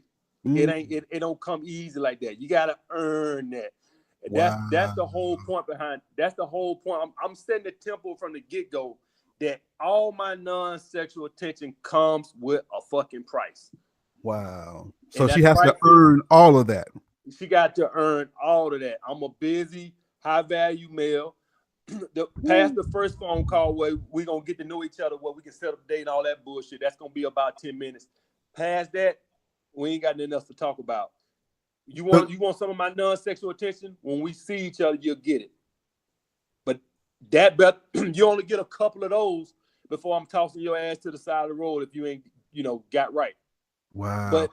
But I can't remember the last girl I went on a date with that I ain't fucked on the second date. I'm quite sure it's maybe been one or two here and there, but I can't remember because what I've learned to do is always ask a girl back to my place the first date. That sets the tempo right there, guys. That lets her know all from the get-go who she dealing with. Nice guys don't do that. They scared. Oh, she gonna think I'm a jerk. She gonna think I'm an asshole. I don't give a fuck what she think I am. And don't get me wrong, guys. All the girls don't come back on the first date, but they damn sure come back on the second date. And then once they come back on the second date, I can take it home from there. If I can get you back to my crib, except on the first date, but if I get you back to my crib on the second date, I'm gonna bring it on home without a shadow of doubt. First of all, guys, thanks to being on my purpose, my apartment is nice. That is key, guys. That is key. Talk about that. If your apartment is on point, she start thinking of nesting. All right. So those natural instincts kick in, don't they? Man, them little fucking hypergamy instincts start kicking in. So in her head, she started thinking, you know what? My bag and my clothes will look real good in that fucking closet over there. So it just started kicking in, bro. So guys, being on your purpose and being on your passion, if you own it, and this, I want to go back because I knew it was something I forgot to say about that. If it's your true passion, can't that come before it? No fucking way. Because if it's your true passion, so if you are going to put a woman before your passion, then I got to say that maybe your passion is pussy. Because if it's your true passion, wouldn't that come before it? No way. So I had one. I forgot to add that on the other thing. But guys, the point of me saying that is, if you got your place and your shit together, that's why it's so easy for me to fuck on the second date. If y'all guys are wondering, because my apartment is very nice. A woman can get real comfortable. Her eyes get real big looking at this big ass TV, and them panties fly off. Oh, so nice. and Oh, so nice. and maybe that can be a video for you one day, AMS. Just to let some guys know that although my channel is basically about female nature, I do know the game. So I'm gonna give you an instance of knowing the game. I haven't, and I may not actually have done this, right? But it's something about when a woman come to your house. First of all, it's clean. Right. Then, Woo, preach. so that's the first thing, right? Then the second thing, right? When a woman see that you have a living room set, okay, a dining room set, a bedroom set, and here goes some real game right here, right? If you're really trying to do something with some women that you really trying to get at, your dishes need to match. That's some game right there. Your dishes need to match. Your spoons, your forks, your plates, all that stuff needs to be matching, man. You need to have your house decorated. You need to have pictures hanging up in the right spot. Pictures. You need to have your lighting right. Okay. Right. When women see that, listen, it's a thing. I'm gonna label it this: house game. That's part of the game too, man. You know, it's a whole presentation. Here go the thing: it's not about impressing her. It's about showing your value and how you live and what you expect and how you treat yourself.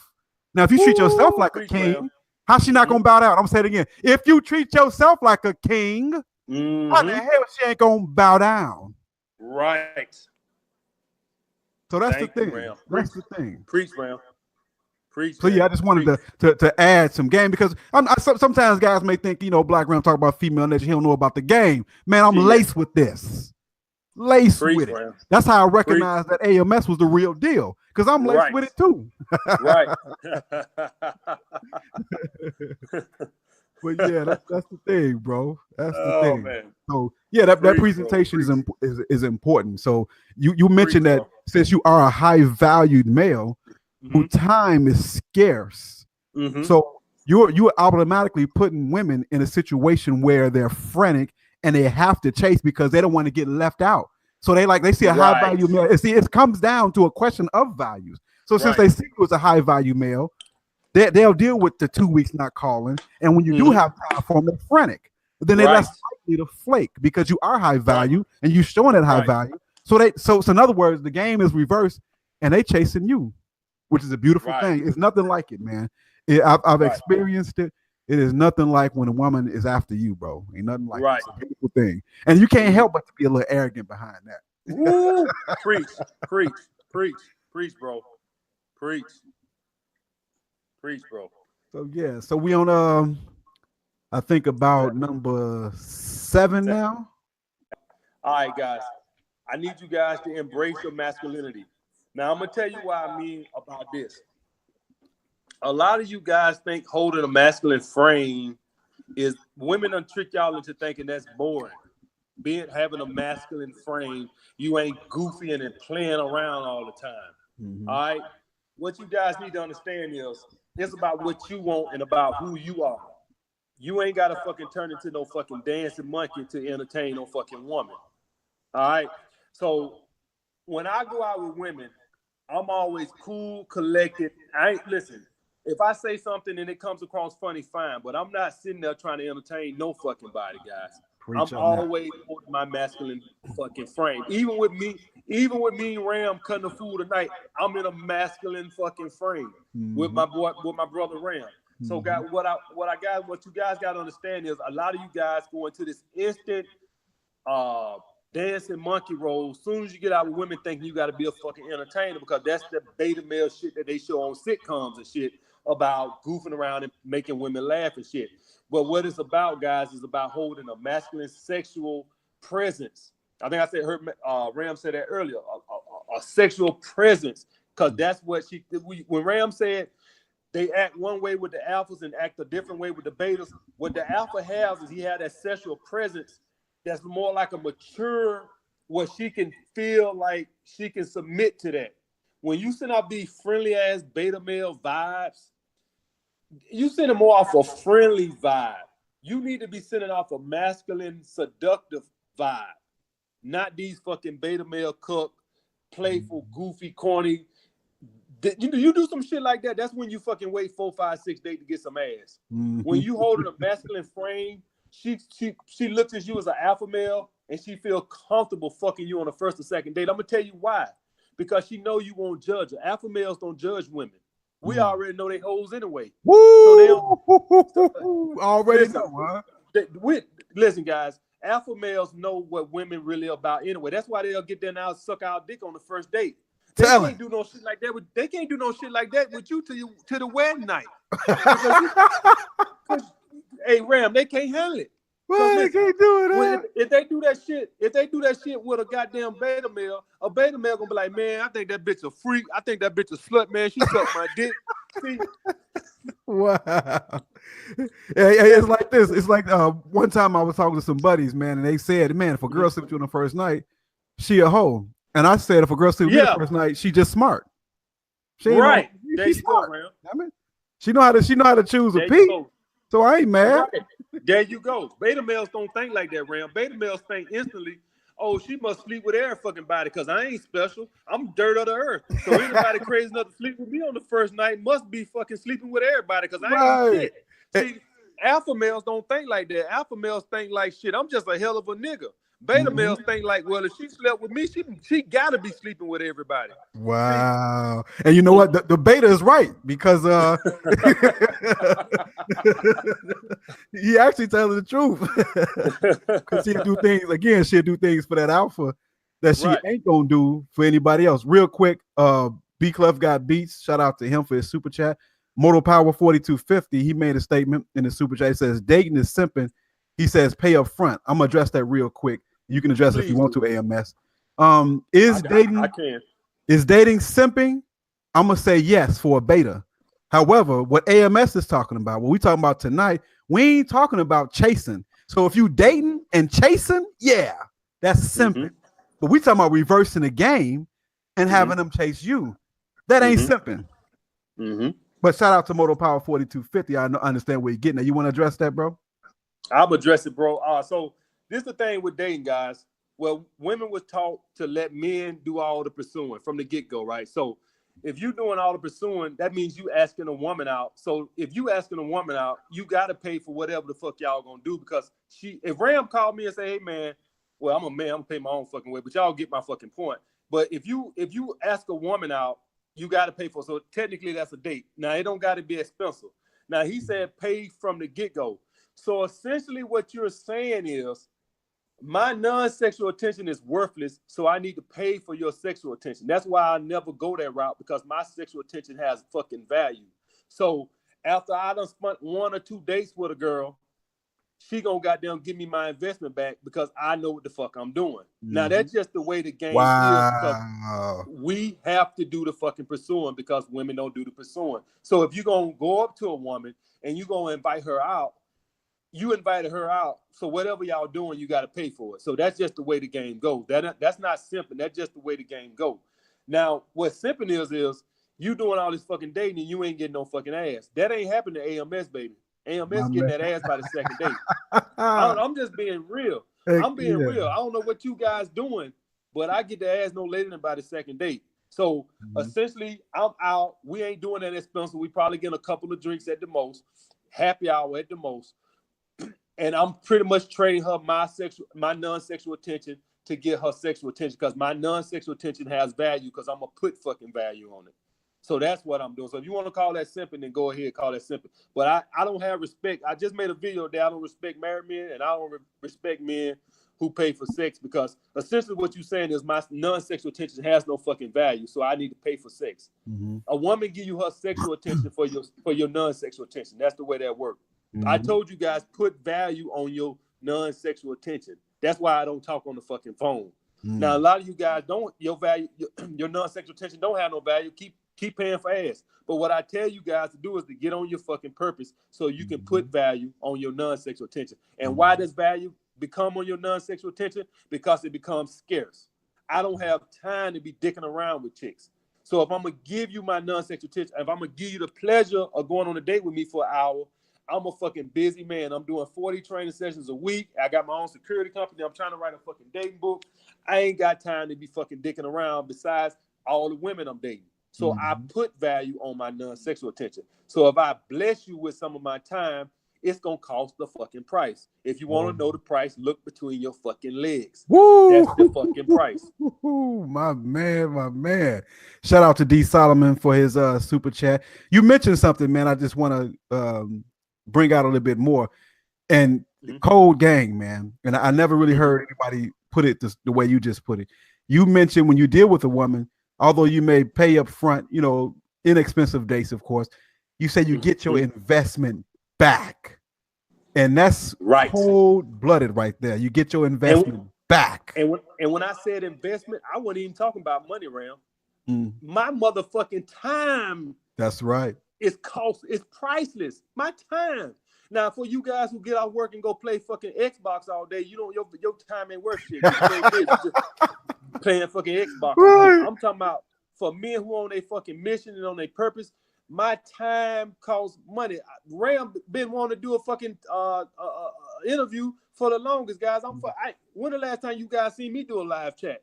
Right. Hey, exactly. Night. I don't got time to be fucking dicking around, guys. So if I give a woman my time, I'm gonna take a night and I say, okay, we're gonna go out and have a couple of drinks. Bitch, I'm gonna need to get some out of this, or I'm gonna end this shit real quick. All right, because I don't got time to be fucking playing around. So I'm looking for interest, what they call now indicators of interest. If I'm seeing anything that look like you just killing some time, bitch, I'm done. All right. So guys, put value on your fucking time. Yep. And to the utmost value. And if you think she wasting it, then you gotta dismiss her, man. And actually, you know, everybody ain't on the same level. See, people want to get to the level that you at, AMS. But you got to have like some elimination. So say for instance, you got a guy, he ain't at that level. He beginning, right? He's just starting this out.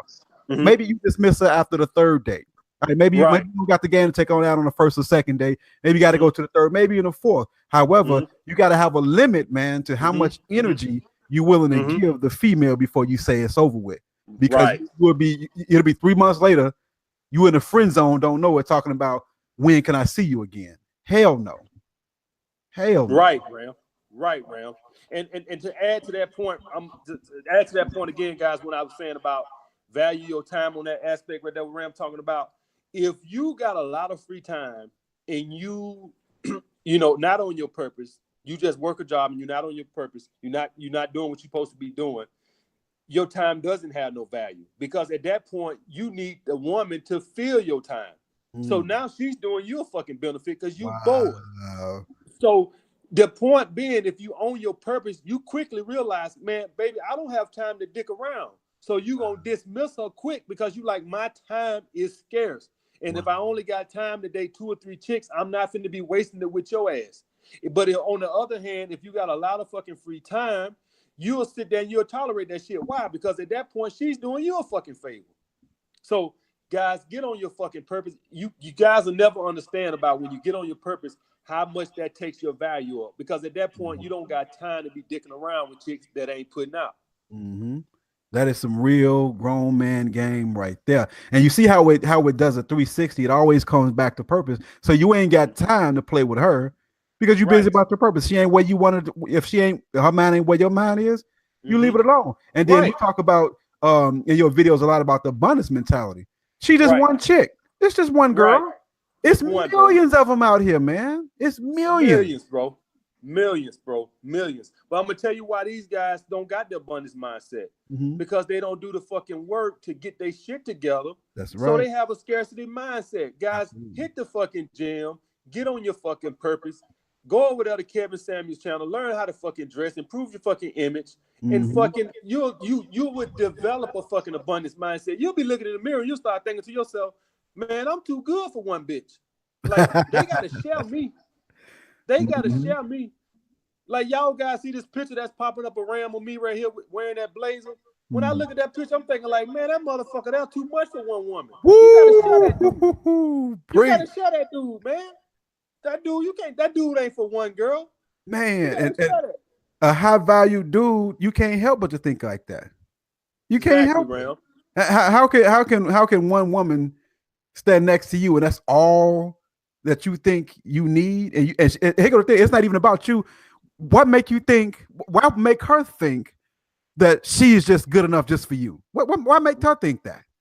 That Exactly, she got Ram. so much that she got so much going on in her that she all you Mm. need, and you a goddamn king. These How motherfuckers that don't even work? cook no more, Ram. Wow. They don't even cook no more. Don't even cook no more, They don't man. even cook no more. Only thing they know how to cook. And that's a lost art right there. So That's women ain't even really women these days. So that's why you said, what's your motto? Fuck them hoes to sleep. Fuck it. I got so many. I got so many. I say over there. I don't know. I got so many over there. That's the whole point to it, because you ain't trying to really wife them up. You Oh trying to no. you trying to get yours, man, and keep it moving. You enjoy her femininity, you enjoy her beauty, and you Mm-hmm. keep it moving. You keep it You can't moving. enjoy no femininity. Damn masculine ass women. What's femininity? You're right. Shit. You're right about that. Hey, let me ask you a question. Masculine. AMS, you deal with white girls? Mm-hmm. I know I haven't never dated one, but but that ain't got nothing to do with me. That just got me. I like thicker girls.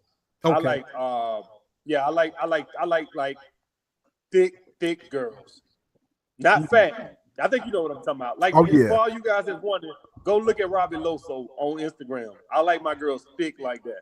Small waist, but Small everything. waist, big old ass hips and ass. I Mm, love that shit. mm-hmm. Yeah, My I love man. that shit. You know what I'm saying? I'm not really into women, cause white women, because they, they're a little on the petite side and they're like Mm, that. I think they be pretty, but I like them. I like them thick, bro, real thick. I like them black and Mexican thick. Not nothing against white girls though. mm-hmm. My man. My man. Get the likes up, gentlemen. You're watching BlackRam 313 live with Alpha Male Strategies. You guys have been requesting. I've been trying to get him on the show. He's taking time out his busy schedule to come lace us with red pill super game. Game like you never hear or heard before, is only AMS can do it. Get them likes up. Show us, particularly show Alpha Male Strategy or appreciation. And I thank him for coming on. I think we winding down. I think we on number 8, bro. 8. Yeah. All right, guys. Never let women get the power in the relationship, guys. Now, Mm. they got a couple of little tricks that they gonna try to get the power in the relationship. These feminist bitch, because every woman, some women don't want an alpha male. You got some women out there that really do want a fucking beta male. So one thing they do is they start to pull back. Once you're giving them validation, they'll start to pull back. And some of you guys probably going through this right now, so you'll know exactly what the fuck I'm talking about. They start to call less. They start to act uninterested. This simply puts you in a fearful state, and you start kissing her ass, and now she got the fucking power in the relationship. The power done fucking switched. Mm. Or, or say y'all have a breakup or whatever, and you call her first. Let me tell you guys something. If you ever break up with a woman, you can't never call her first. Mm. Ever. She had, I cannot tell you how bad that is. Mm. I think every man has done this before. If you live long enough, I guarantee you have done it long. And you see the true side of women when they got the power in the relationship. You can't say Mm-hmm. shit. Never let a woman get the power in the relationship. If you ever break up with a woman, listen to me, and hear me good. If you ever broke up with a woman and you call her to get her back and she didn't get back with you, she did you a fucking favor. She Mm. had mercy on your fucking soul. You Mm. should thank that woman, because to get a woman back after she has all the power, after you came calling her back or begging her back, that's the fucking worst thing in the world you can do. A woman like that becomes pure hell. Mm. You ain't never seen the type of disrespect you see from a woman once you giving her that type of power. Mm-hmm. You better off fucking cutting your dick off and just handing it to her. Just give Because it away to her. she just gonna become the most disrespectful thing you ever seen in your life. Never give a woman the power. If y'all have a little breakup, she has to call you first. Mm. She has to be in a submissive position. Whoever calls who first, the person who calls the other person first is in a submissive position. Never Man, do you're that. giving away real game right there, man. I like that. Let me put it another way. Those who care the least Yep. have the most power. So the Yep. That's person who it, care the bro. least has the most power. Yep. That's That's powerful it, right bro. there, man. That's it, bro. Powerful. So you say always let her call you back. You never call her back. Never call her back. If you and your girl have a breakup or something like that, she has to call you first. She has Man. to call you first. Now you have the power. If you ever call her first, it is hell. She will be a living hell. And like I said, any of you guys that ever broke up with a girl and you call her to get her back and she didn't take you back, she did you a fucking favor. You ought to be thanking God she didn't take you back because it would have been a pure living hell. Yep. All right. So never let a woman get the power in the fucking relationship. And if you dating a woman, never let her do her little manipulation where she do her little pullback to fucking get the power in the relationship. That's Right. simply where you start checking her validation. What, Mhm. in other words, say y'all not on a breakup.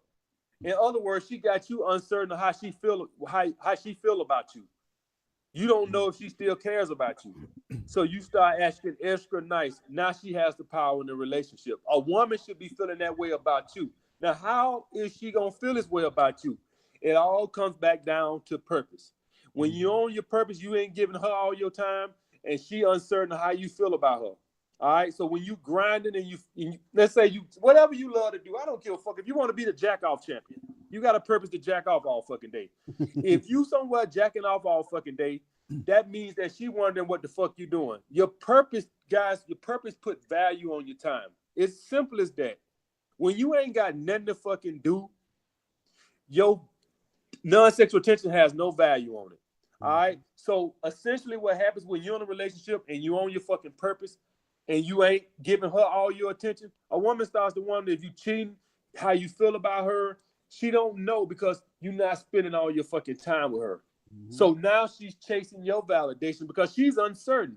She don't know what the fuck you doing. All she knows is you seem to be doing a lot of shit outside of her. That keeps you in the upper hand. Always have a woman chasing you. And for all you guys that don't stay with your girls and shit like this here, and you want to know when you have that, you hear these magic words right here. Am I gonna see you this weekend? That you got the power in the relationship. When women say that, you have the power. She don't even know if she gonna see you this weekend. Those are powerful words. If you hear that from a woman, you have the power. That's because she knows you so busy into your purpose. She has to ask you, "Am I gonna see you this weekend?" Those are powerful words, guys. And Powerful word. I get that from all my girls. And And that's they have something to. that's something a beta would never hear. Nope. Because Nope. and you know why? He gonna ask her first. He gonna Yep. ask her, "Am I gonna see you this weekend? When I'm gonna see Yep. you again?" Right. And the moment she pick up on that thirsty energy, on that weak Right. energy, Right. the moment she gonna be turned off. And you know what? You just may never see her again You because might not to her thank you, that's bro. just so weak to her. Weak. It's a turn off. That's weak, bro. That's weak. So, guys, if you want to keep the power in the relationship, just stay focused on your purpose. The purpose is gonna give your time, give your non-sexual attention value, and that value and that time you put into your purpose keeps a woman uncertain of where you stand. Because simply the point that you ain't trying to spend all your waking time with her, she starts to wonder: is you losing attraction? Are you seeing other women? That's what you want. You That's want her what you want. guessing. You want her thinking. You want her guessing. You want her constantly fishing for compliments. She starts throwing shit out there. How you like this dress? How you like my hair? She starts she's trying to see if because she's uncertain because you so all over the place because you own your fucking purpose. Purpose fixes every fucking thing. It fixes your fucking finances. It fixes your joy for living because you love to fucking wake up. So purpose fixes everything, guys. That's got to be the utmost about a man's life. That's one reason why you can be alone because my purpose takes all my fucking time. So that's why I can be alone. I ain't just gonna be alone sitting in the room rubbing my fucking balls, flipping through the fucking TV channels. Who want to be alone like that? Right. I can be alone because I'm on my fucking purpose. But you always got those options though. I always got You the got option. the option to call Shorty up and like, I ain't doing it tonight. Shorty, what's up? Won't you come through? And here go the thing. Shorty's supposed to come through and she's supposed to be so happy to rotate with you. She's supposed to bring the food. She's supposed to bring the drinks. She come through. Right. and lay up with you, and she's so happy that you there. Now she gonna be mad when she leaves. They supposed to stay mad. That's another thing. Chicks supposed to stay mad at you. Ain't nothing wrong with that. There ain't nothing wrong with her staying mad. Because if you're about your purpose, as you said, and you ain't spend Right. no time with like she wants to, she's supposed to stay mad and let her stay mad then. Right. You ain't never heard a Preach, woman break up with a guy because he was too high valued. You ain't never heard right. nothing like that. He left a guy alone because he was too high valued. You ain't never heard nothing. Right. Preach. And let me say something real quick too. You talked about how a woman, you know, basically how she gonna test by she gonna try to lead the relationship. She's gonna try to see, you know, where that simp is at. So when you listen to a guy like AMS, it's a class, and you soak up the game, and then you have to go to a point where you internalize the game. And once you internalize the game, you better bet your bottom dollar, man, those tests are gonna come. And if it ain't in you, you're gonna lose every single time, because she's gonna see if you can live up to that. And it ain't easy. And it's not something you're gonna get overnight. This stuff take years, AMS, to soak up and internalize. It's not something that you go overnight. You got to soak this up over and over and over and over. You got to fuck up over and over and over and over. You got to go through it over and over. It takes a long time. Just like you said, guys, it takes a long time to get to the point where I'm at. It takes a long fucking time. And about how many years would you say? Well, first of all, let me just give a shout out to Gone Postal for his super chat donation. Appreciate that. So about how long did it take you to really soak it up to where you saw instant results? I'm gonna be honest with you, Ram. I don't know, man. I don't even before I even just off my natural instincts before I started soaking up game, man. I was just been all my life able to just fuck chicks real easy. The point where it drove me to learn game was the tens that I would date. I could fuck them, but I couldn't keep them interested long enough to keep fucking them. And that's what led me to learning game. I wanted to know what the fuck I was doing to fuck up with these motherfuckers. And that's what with the nines and tens. Yeah. No, just the tens. The nines I can handle. The tens, the drop dead gorgeous girls, the ones I can fuck them, but you know how you want to keep fucking them. Yeah, exactly. And they would lose attraction, and I couldn't figure out what the fuck I was doing. And what I was doing was I had no value on my non-sexual attention. And so what would end up happening when you deal with these high status girls that got, you know, the top of the top guys hollering at them, the guys who got value on their attention, that's who they chasing. And somebody like me who didn't have no value on his attention or didn't put enough value on his attention, they would lose interest. You got to put value on your attention. And how you do that? Get on your fucking purpose. Now, I could never lose a girl like that. Man, I'm so fucking busy. I got so much shit going on, man. I'm barely getting sleep most times. And so now I would never have a problem with keeping a woman like that attention. I'm fucking police captains and every fucking thing, man. Second date and shit. And I'm only able and I'm only able to do it because I'm on my fucking purpose. So it puts value on your attention. That's in paramount, guys. It puts value on your attention. And you have this I don't give a fuck attitude because you like, you know, if this goes bad, that just leaves me more time to focus on my purpose.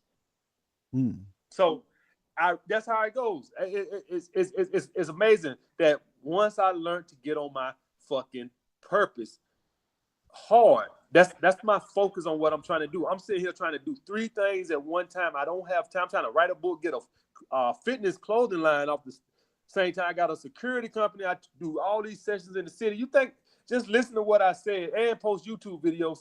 And I got a vlogging channel I'm trying to start. So I've been taking some editing class so I can learn how to fucking edit.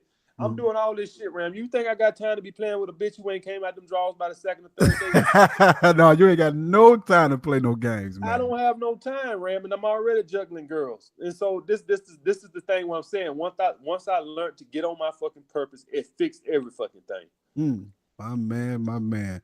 Real game being chopped up here. You listening to Chopping Up Game with Alpha Male Strategies on BlackRam 313 Live. Get them likes up, gentlemen. Hit the like button. Show us your appreciation. We almost home with this. I think it's number 9, right, AMS? Yeah, number 9. Guys, this is a very important one because if y'all knows my channel, I call it Alpha Male Strategies. It ain't Beta Male Strategies. So what I'm trying to build is Alpha Males. Guys, make sure you don't got that ass by the third date. Because essentially what she's trying to do, she's trying to make you a fucking beta male. So you ain't no fucking beta male. If she want a guy she can dick around a whole sex till she get married, go tell her to find one of the Cora Wayne boys over there. There's a bunch of those guys over there. You are fucking alpha males. All right. We ain't nobody finna peg us as no fucking beta male that's gonna be sitting around here dating a bitch for 3 months to get some fucking ass, one of Steve Harvey boys. So, guys, what I'm saying is, if by the third date, start having some fucking principles. Now, Ram said earlier about the fourth date, and the only way I would go to the fourth date is we made out and I sucked her titties and we got fun, and for whatever reason she got a little scared at the end. Okay, on that fourth date, you gonna come over and we're gonna drink some wine and we're gonna go and finish. You don't want to do that, then ain't nothing else we can talk about. All right, guys. So the whole point of this one, why this one is big, is you letting guys. It's a mental aspect of where you letting people know you no longer a fucking beta male. All right, because you ain't make Dirty Dick Rodney wait 3, 4 dates, 5 dates. All right, you fucked him on the first or second date. Now you sitting here pegging me as a beta male that's around here, you jerking around for 5, 6 days. Man, get the fuck out of here with that shit. You setting for a mentality for yourself that no woman is finna be dicking you around. That beta male bullshit, all these fucking dates. Hey, listen, I do the fucking. All right, let that other guy do all that fucking play caking and shit. All right, I do the fucking. And that's a mental aspect, guys. That's a mental. And when you come through that, your whole mode changes. Your whole mode changes. That's why I give y'all these steps to let a girl know. Always ask a girl back to your place on the first date. Because nice guys don't do that. You let her know you that dude. You that fucking dude. And contrary to what you guys believe, most women just want to fuck anyway. Now, if it leads to a relationship, fine. But most women just want to fuck anyway. Y'all guys don't even know. If y'all do the studies on this shit, women done slept with more guys than you guys slept with. Slept with more people than you. So I don't know you guys know that, but y'all can research that and see it's true. Women body counts is higher than yours. Even a guy like me, girls have slept with more dudes than I slept with girls. All right? So contrary to what you've been fucking told, women love to fucking fuck. All right? So don't let them peg you for no beta male. Don't be their chump. Be the guy doing the fucking fucking. Wow. Don't be that guy. What is Don't be that? that guy. Alpha fucks, beta bucks, right? Don't There be you go. the beta guy, right? Don't be the fucking beta guy. Don't be that guy. The longer she make you wait, the longer you run the risk of getting in the friend zone. Because now she just started to enjoy the attention. And she knows as soon as I give him the ass, the attention might stop. So let me just string it on along. So don't be that dude. Yep, and that's female game. What she with the beta, she gonna string them along because she know the moment that she give them some, right, that money trail just might end. She keep them reaching. Keep them reaching. In the same way you're supposed to keep her reaching. Keep her reaching. Hey, baby, if you let her little think you're gonna wife her up. Let her think that. If she work if she really work hard, you're gonna wife. Let her think that. So what? Mm-hmm. Exactly. Every girl, guys, has fucking failed trap, slept with some beta male she had doing shit for, and the dude fucking went on his way once he got what he want. Every girl has been burnt like that. I guarantee you. Just like you've been burnt, taking a girl on dates for 2, 3, 4, 5 dates, and then shit fell apart. Every girl has been played like that. Fucking had some guy that was doing this, taking them everywhere nice. They fucked around, gave him some ass, and the motherfucker disappeared. So they try to string that shit along. And that's something to really think about too, man. And you're right. Every woman that I've ever met, that's happened to her. Some guy played her. He was a high valued male.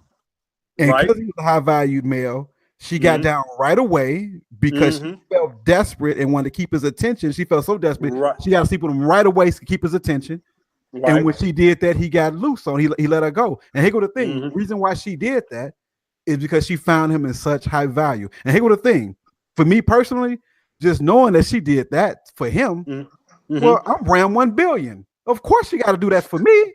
I'm a high valued male. So if she ain't getting down on the first, second date, she need to go because she did it for the other dude. She can't do it for you. Let me tell y'all else something. Every girl you met done did that at least once. Every one of them that got down at least once real quick. Every one of them, every girl done that. So I know a lot of you guys out there, the girl that's sitting beside you right now, oh, please believe on that Miami trip, she went with her homegirls on that beach. Some dude she ain't gonna never see no more. Oh, please believe she got live. All of them have done it. Definitely. All of them have done Definitely, especially if it's Miami or Vegas. it. Oh God. All of them done it, Ram. Yep. Wow. So we at this end point for number 10. 10. Again, you've been listening to Alpha Male Strategies. Lace us with the game. So this is number 10 on big one right here, guys. Big one, guys. Never agree to be a woman's friend. Woo. Guys, the second you agree to be a woman's friend, your sexual market value drops. The second you agree to be a woman's friend.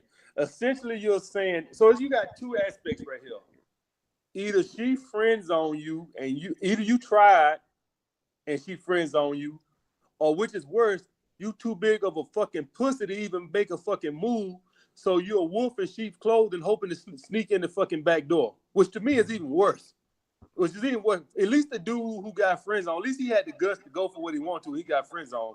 You even fucking worse. You don't even fucking want to make a move. You just a wolf in sheep's clothing, hoping that if you enough of a bitch that she feels sorry for you and say, oh, you've been so nice for me all these years.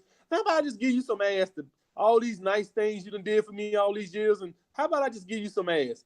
Guys, men do not go about it that way. All right? No. Men do not go about it that way. Never agree to be a woman's friend. Simply of the fact she know, all her friends know, your friends know, her family know that you want to fuck her. So when you go to her house for Thanksgiving, please believe all her friends and family know you want to stick your dick in her. You ain't fooling no fucking body. You ain't fooling no. You just being bitched. All right? She is using you. Every time she look at you, she like, this motherfucker want to fuck me. I know he want to fuck me, but you know, I like all this attention he giving me. And please believe every time she get around you, you give her a self-esteem boost because she know you lowering yourself so low. You doing so much to try to fucking fuck her. I want you guys to just think about that for a second. Imagine if a woman was willing to be your friend and do all that just to fuck you. How good that'll make you feel? Like, damn, I'm so fucking hot. This motherfucker willing to be my bitch. Man. Just to get in my pants. Man, that's deep right there. He willing to give up all his self-respect as a man, be my female bitch, just to get in my pants. Man, you know how attractive that'll make me feel good? Damn. God, never agree to that shit.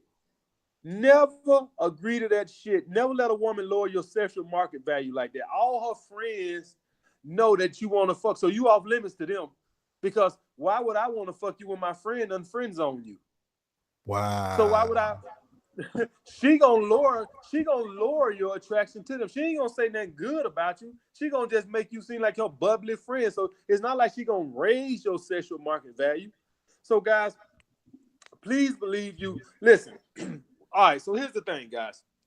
The trade is sexual attention for non-sexual attention. That is the fucking trade. All right. So if you giving a woman all your non-sexual attention, what the fuck is she giving you? We all know women don't have no logical thought. So what is she giving you? She ain't giving you nothing. You just getting a fucking hard on and fantasizing about something that you can't fucking have. So if she don't find you attractive, cut her fucking loose. Don't agree to be no woman's fucking friend. All you doing is giving her constant validation of how hot she is. Wow. And that right there, gentlemen, is golden. Just got a couple of questions for you. Hit that like button, gentlemen. Everybody in the chat, hit that like button. What you just heard was some unbeatable, unbreakable, super game. We talking about the 10 principles, the 10 elements of game here. Fire smoked you. He is the best dating coach out here. Appreciate that, Ram. Period. Appreciate that, and I'm gonna toot my own horn a little bit. I saw this shit first. 150 subscribers. This man is that business. So before we go, I got a quick question for you. No problem, go ahead, bro. Game recognized game, no problem. Quick question. So you got a lot of guys in the chat, man. They come from all different walks, backgrounds, all different type of environments, different type of situations, man, different type of things going on in their life. Can a guy hypothetically, right? Can a guy who's about Mm-hmm. 5'5", let's say he Mm-hmm. makes about $30,000 a year. Mm-hmm. Can a guy 5'4", $30,000 a year? Can he come up to the game, man, and really shine? Can a guy 5'4", $30,000 a year? Can a guy like that really shine in the game? Can he get the nines and the tens and the eights? Can he use this game and apply it? God, that guy 5'4", he could sleep on his mama couch and not be working if his game is on point and My still man. be banging nines and tens. Now, I'm gonna say this about those type of guys. A lot of those guys have the gift of gab, and some guys are just naturally born with that sexual seduction like that. So that's not gonna be the average guy. All right. So, like, in other words, what I say about that is, like, let's say LeBron James. Oh, I tell you what. Let's take Muggsy Bogues or somebody like Spud Webb. Can guys that short play in the NBA? Yeah, but it's gonna be very rare that a guy like that is gonna have the type of charisma to get that. Now, is it? Oh yeah, I knew a guy in high school that was like 5'4", but that motherfucker had so much seduction and so much charm, it was oozing out his fucking skin. So, guys, I'm being honest, Ram. Like, so yeah, if you got that charm like that and you got that charisma and he just had that smooth, sexy swag, like he was the type of guy that I could touch a girl on the ass. She'll knock my hand down, but she'll let him do it. That's how much charm. That's how much charm and charisma that motherfucker had. But Wow. but those are rare. But yeah, guys, if you got enough charm and charisma, you could be 5'4", sleeping on your mama couch and knocking down chicks that guys can't even get to. I'm just being honest with you guys. Mm. But it's rare that you can, be that short and broke and banging nuts. But it can be done. I've seen it done. I'm telling you, it can be done. Mm-hmm. My man. And you could be 6'4", making 200 grand and can't fuck shit. So Man. I'm gonna tell you that too. You could be 6'4", making $250,000 a year and can't fuck shit, and know all these principles, and still can't fuck shit because you just a fucking cornball, Mm. guys. So a lot of that, a lot of shit, man. You gotta have that masculine frame, your sexual charm. You can't be. You can know all these rules. You can tape them to your fucking forehead. Mm. But when you get around a woman and you just don't know how to hold a masculine frame and be charming and seductive, it still won't make a hell of a being. I'm telling you that right now. I'm telling you that right now. What a woman to do is she'll use you for your finances and she'll staple her stomach together to fuck you. But it ain't. But I'm being honest. She'll staple her stomach together to fuck you, but it won't be a genuine fuck like a girl who really want to fuck you. It'll be like some fucking I did this shit out of force. All you guys that want to know what a force fuck look like, what a woman fucking, but she don't want to do it. I want you guys to go check out. She got on Pornhub. What that bitch name is, I fucking can't think of her name, but you could tell she was paid to fuck this white dude. I can't think of a fucking name right now, but you could tell she was paid to fuck this white dude, and you could tell that she went into it, and that's how your fuck's gonna be when you when women are fucking you for your money and not for genuine. It's just a big difference, guys. You want a woman to really fuck you because you do it for her, not because of your resources. Because it's two different type of fucks you're gonna get. Mm. It's real But good. yeah, you can be 5'4" and broke, fuck 30 grand, broke on your mama couch, and Mm. have bitches who make 100 grand come picking your ass up. Guys, I've seen it. I'm telling you, I've seen it. I've seen it too. I call it dirty t-shirt pimping. Guy on the Mm-hmm. bus, Uh-huh. busted, but got Right. plenty of holes. I done seen it over and over and over again. And what he got is he simply got it. Whatever that it is, he has it. You know what I'm saying? Like when y'all see my videos, another reason why my channel grew so fast is, and girls who I date done saw my videos and they say you got a way to capture in the audience when you talk. She said I don't really know what it is, but she said when you talk you got a way. Essentially, you have it, whatever it is. Like you just have it when you fucking talk. It's like I'm glued to the video, and so that's the thing, guys. Sometimes you just gotta have it. You don't really know what it is, but it's like something that's unique. And Mm-hmm. some guys just have it and some guys don't. Mm-hmm. For Whatever the sure. fuck it is. For sure. For sure. Before you go, if you got a little time, I'd like to take a Go few ahead, bro. questions. A Go few ahead, bro. I'm questions with in you. the chat if you got time. If anybody got a question for AMS real quick, I can read it and pose it to them before we get on Go. up out of here. I'm with it. Before we end this classic live stream right here. Let's see what we got. We're gonna go to the chat. King Mufasa, what's your question? Guy 007 says, what makes AMS different from all the other dating coaches? I can answer that. What Go makes ahead, bro. AMS different is because he's actually out there in the field Mm-hmm. with real experience and he keep Mm-hmm. it 100 raw and real. But you can answer that, bro. What made me different, guys, is I ain't gonna say you that bullshit. Is there some guys out there that could be broke and dusty and fuck bitches? Yeah, but that's rare. For the majority of guys, man, get on your fucking purpose and get your shit together, and everything will fall in place. Now, is there gonna be a select few of guys out there that could have absolutely nothing and bang chicks? Hell yeah, but we all know that's rare and far in between. That's not gonna be the average guy. If you the average guy out there, man, be on your fucking purpose. Get your shit together. Get your body together. Don't be walking around here with man boobs with fucking a D cup on, wondering why you can't get chicks. All right, get your fat ass in the gym. All right. And one thing when I started out, I said I was gonna tell guys the fucking truth. You ain't gotta look like no fitness model, but you can't look like the nutty professor too. And so when I saw a lot of these guys on these True Force Lonely videos, a lot of them, instead of sending the video crying for fucking 15 minutes instead they could went and put that energy and going to the gym and changing their body around. So the point I'm sitting here telling you guys is a lot of it, your charisma would prove if you start feeling better about yourself because your confidence is going to improve. And that confidence is going to give you swag and everything falls into place.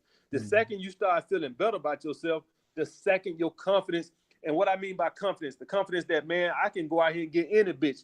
So that your sexual seduction, everything changes when you feel so much better about yourself. A lot of you guys feel like shit. Let's just be honest. A lot of you feel like shit, or some of you feel like shit.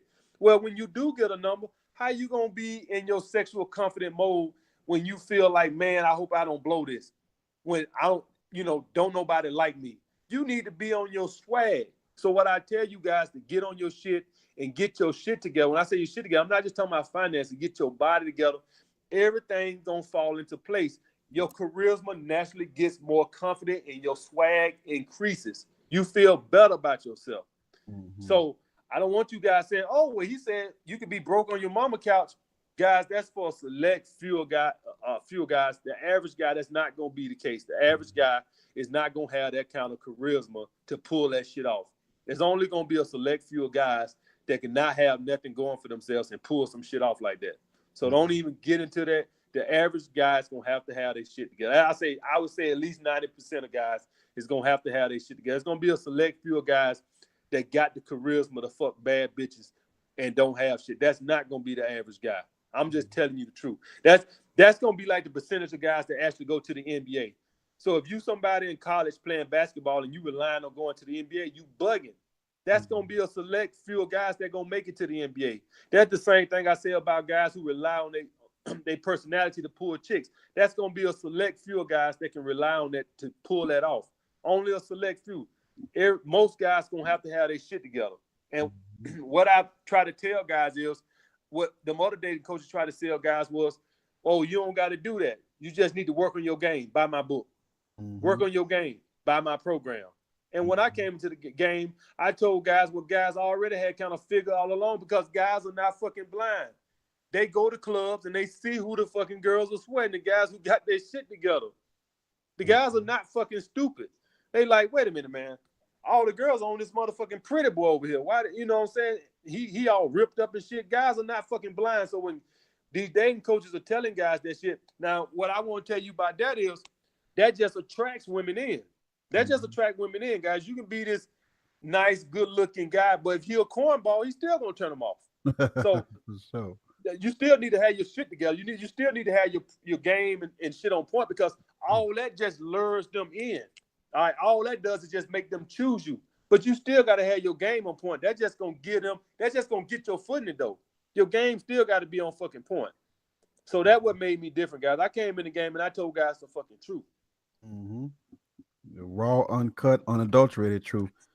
Got another question. Guy asks, how do you deal with women who assume that you have a lot of women because you're good looking? So they right about that, guys. Let me tell you something. The big myth is that I just walk around lying to women about everything. Let me tell you something. The only thing I've ever said about lying to women is I got a woman that I've been fucking around with, and at some point she get to the point of where she want to know where this headed, and I might screen her along a little bit, and I tell her what she want to hear. I'm not gonna never lie about a woman, about my finances, what I drive, where I live. I don't do all that. What I lie to a woman about is I already know I don't never want to get in a relationship again, but she don't need to know that. Right. So why not get a few more blowjobs out of her before she figure that out? All right. So what I'm saying is, when I meet a woman, I want her to know I'm dating a bunch of other women. That's good. Now, I'm gonna tell you guys something, because if you guys don't date a lot, women only ask questions like that when they want to get serious with you. That ain't some shit women ask you off the bat. I'm gonna tell you why. Because they don't want you to ask them that shit. So if they know, if they bring that question up, they know the next thing gonna come out your mouth. Well, who you dating? Well, they know they little whorish ass. They don't want you to ask that question. So women don't ask that question until, like, say y'all been dating like a month or something like that. All right, that ain't some shit a woman asks you on the first date, because she already knows she dating 7 dudes, and she don't want you to ask her. All right, y'all ever knows how when y'all with a woman on the first date, why she always turn her phone down on the table? That's because all them dudes gonna be texting and calling her fucking phone. So that's why they do that. So women don't. I want women to know I'm dating other women. I make sure I got the ring on and up loud, because I want them to see. I want them to see and hear that, yeah, my phone is ringing, and nope, I can't answer it, because you know that means that's a girl. Because if it was business or something, I'll take it. So you know it had to be a girl or something like that. So I want you to know that. All right. The only thing I told guys to lie about is, every now and again, if you want to keep fucking a bitch, you might have to string her along a little bit. Give her a little hope. Get a few more blowjobs out of her before she figure out that it ain't gonna be no relationship. All right. So that's all because I have no other reason to lie, because I belong to nobody. So if you coming in the door, of course I'm dating 4 or 5 other chicks, but a girl never asked me that out the front door, because she don't want to open up the question for you to ask her. Vegan Warrior Priest want to know, can MGTOW be a cocoon for what AMS is speaking on? I don't know what you mean about a cocoon. Restate your question so I can try to answer that. I think that question is for me. King Mufasa says, what do you think about direct approaching, telling women you want to have sex with them within a few minutes after meeting them? No, that's Alan Roger Curry shit. I ain't never did that. I don't want to trash no other man's shit, because he said it works for him. It works for him, but I don't know if he going up talking to prostitutes or who he going up talking to. But I cannot see how that could work with a woman. I would love to see somebody. I would love to be a fly on the wall and see a guy go up to her, tell a woman, "Hey, I want to fuck the shit out of you." Like I just yeah. I don't know. You try to let me know how it go. Man, look, I prefer the more indirect approach myself. You know, even a prostitute don't want you to come up to her acting like she's a prostitute. Right. So women are very sensitive. So personally, me, you know, I'm not gonna let a woman know my intentions right off the bat. Right. I'm into seduction, not into just being, you know, a brute. You know, I'm trying to seduce her panties off. I'm not trying to rip them off. I'm not trying to, you know, suggest that they come off. I'm trying to put her in the mood to make myself irresistible so she can fly the motherfuckers off on, you know, on her own. So I'm kind of with the indirect approach. I'm more of I'm sure you read The Art of Seduction by Robert Greene. And and he talks about being indirect in that book. So I'm into indirect game for sure. I mean, I want her to be thinking about being seduced and being willing to be seduced and possibly even throw the seduction herself, you know. So I believe in that push and pull game. I Mm-hmm. believe in the seduction game. I believe in the indirect approach. So that's just how I look at the thing, personally. All right, but this is the thing with me, guys. What y'all got to understand is that every time you go up to a woman, she already know you want to fuck. I don't see what's the point in telling her that. Hmm. When you go up to a woman, she know you ain't coming up to her because you want to be her best friend. It's already she already know. Okay, you wants to get in my pants somewhere within the second or third day. She already know that. So I don't know why you got to be such a dickhead and come up and like, hey, I want to fuck the shit out of you, whatever. I can't see how you can say that without getting slapped. But you know, if it worked for you, if it works for you guys, keep doing it. But I don't feel like why I gotta say it. I think it's pretty obvious if I'm going up to a woman, I think that she should know that yes, I want to have sex with you. That's the whole point of this. Oh And yeah. so I don't have to say it. I'm just me myself. I always came up and approached a woman to ask her, introduce myself, ask her name or whatever, ask her what she'd like to go out have a drink sometime. That's been my simple approach I've been doing for the last 15 years. Either she like what she do or she don't. I've never tried to conversate with a woman right down the spot. That's been my approach. And most times a woman will stop, like step back a little bit, look at me, and then she'll start asking questions. So that's without me asking questions, because like maybe I'm being a little too direct for her, and maybe she want to get looked, and that's how I like it. Let her start asking questions. Where you from? You know, where you get that country accent from? And when she said that, I know, okay, I got her. I know I got her. So that's been my approach, guy. That's how I've always handled it. How you approach, Ram? Me, I'm real indirect, man. I believe in being smooth, suave, Uh-huh. and debonair. I believe in finessing the game.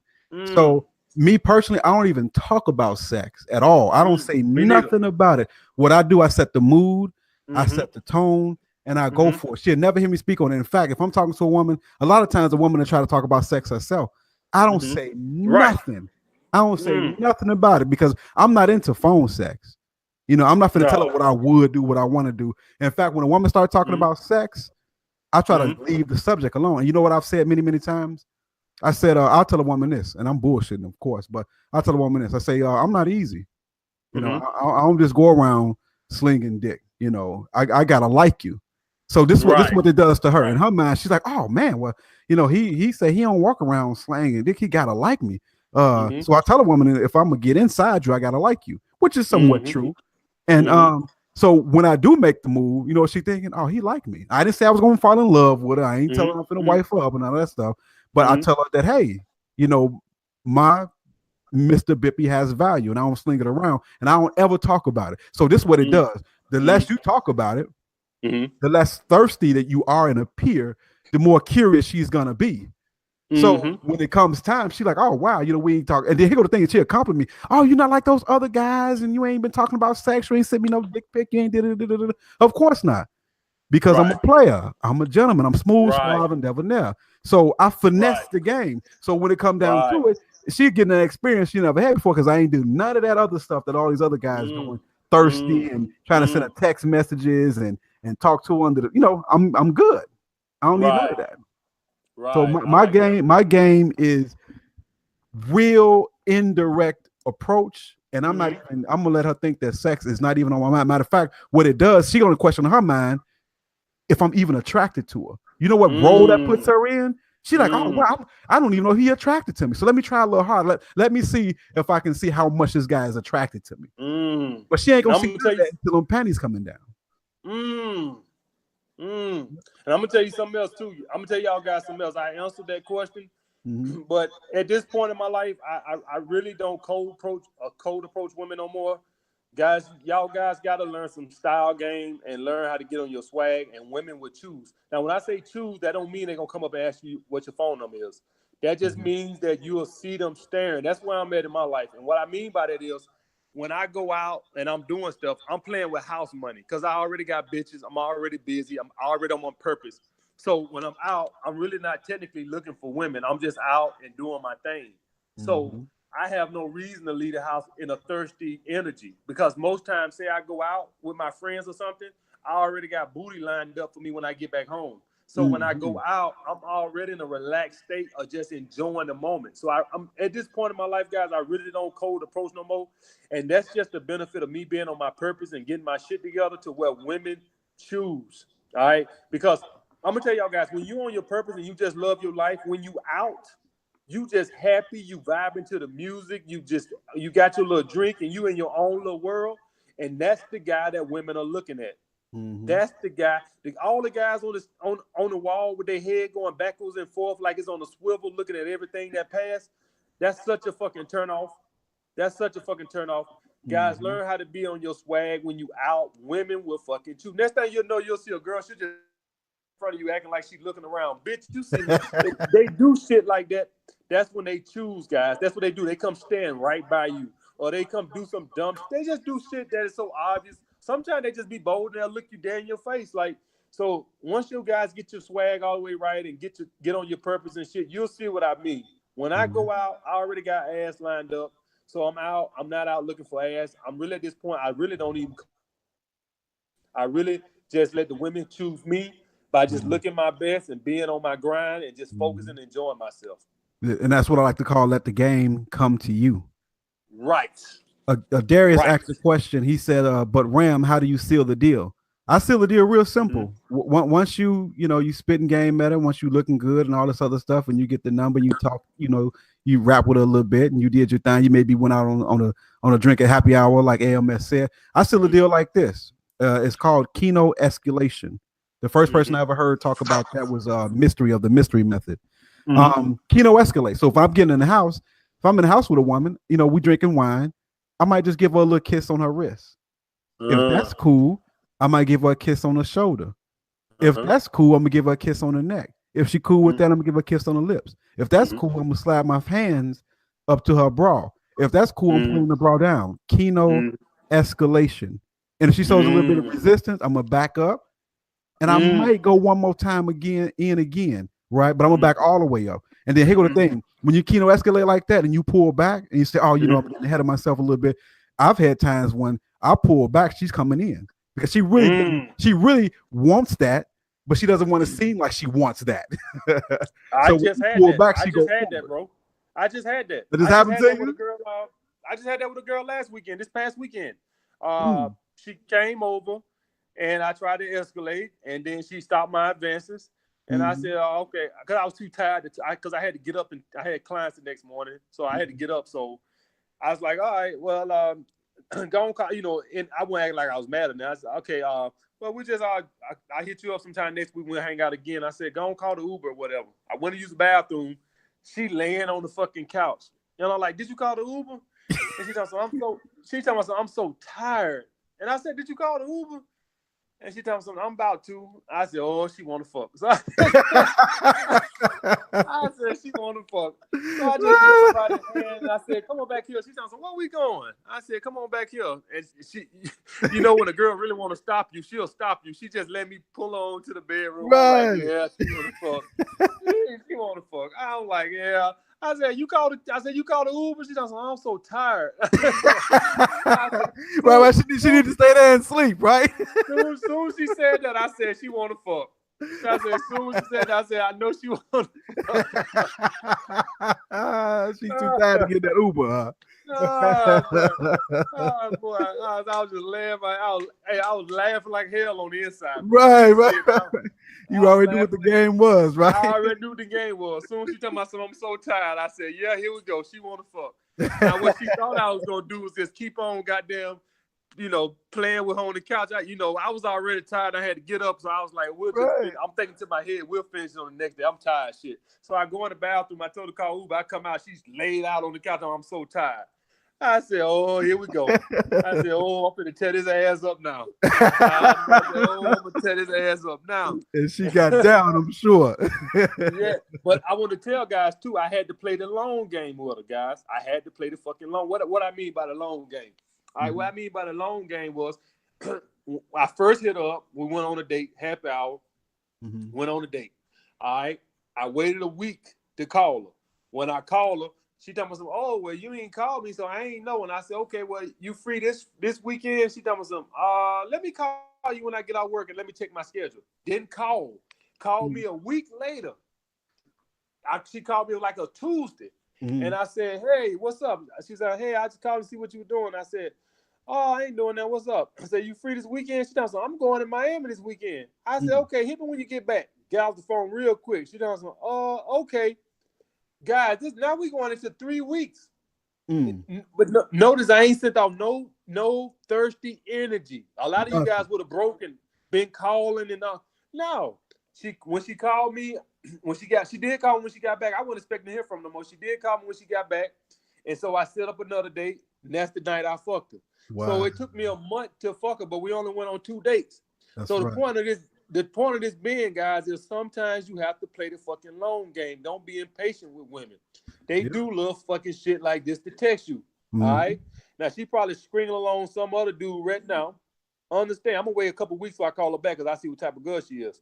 Before I ask her for another date, because I see what type she is. She that type. So Mm-hmm. with her, you gotta play the long game because she probably around here fucking 2, 3, 4 other dudes. Right. So some girls you gotta play the long game with. It took me a month to fuck this girl, and we only went on 2 dates. Mm-hmm. So it takes the long game. Sometimes you got to be fucking patient. I wasn't sitting around the house looking at the phone and the calendar. Now Mm-hmm. living my life on my purpose, fucking my other bitches. That's what I'm Right. saying. I Right. wasn't sitting around the house crying in the bed wondering what she doing. I'm Right. You living wasn't my, waiting doing for my her. own thing. Right. We wasn't waiting for her. I'm sure this happened to you, AMS. Let me ask you this. Have you ever had a girl, let's say you went out on 1 or 2 dates, right? And I'm gonna Mm-hmm. give you my logic behind this. And then you don't hear from her. Then out of Mm-hmm. nowhere, you hear from her and she come with all this aggression. Mm-hmm. That's Right, that's bro. that's happened to me a few times. Because here's the thing, what I do, I'm gonna be the man who I am. I'm gonna be Mm-hmm. smooth, suave, debonair, full of game, and then Mm-hmm. she gonna look for me to chase her, and I'm not gonna chase. But here go the thing: when I leave her alone, when I fall back, because I call this, I was on Solo TV 84 channel. I call this the fade. The game is one in the fade, and I liken this to Jordan's game where Mm-hmm. he went from slashing to the basket, shooting a jump Mm-hmm. shot to the fadeaway jumper. The fadeaway jumper is offensive and defensive, right? So you Mm-hmm. fading back and making a shot. So I call this the game is one in the fade. So I'm a smooth, suave debonair. I knock her socks off. I say things she never heard before. I do things she never done before. I carry myself like a man she's never seen before. A superstar, right? And then she'll think, oh, Mm-hmm. okay, in her mind, she going back and forth, thinking, okay, this is a game. He's just like everybody else, right? But I'm not like Mm-hmm. everybody else, right? So what happens is she'll call herself leaving me alone, and then before you Mm-hmm. know it, here she go hit me up. Mm-hmm. Here she go with that aggression. Here she go, when can I see you?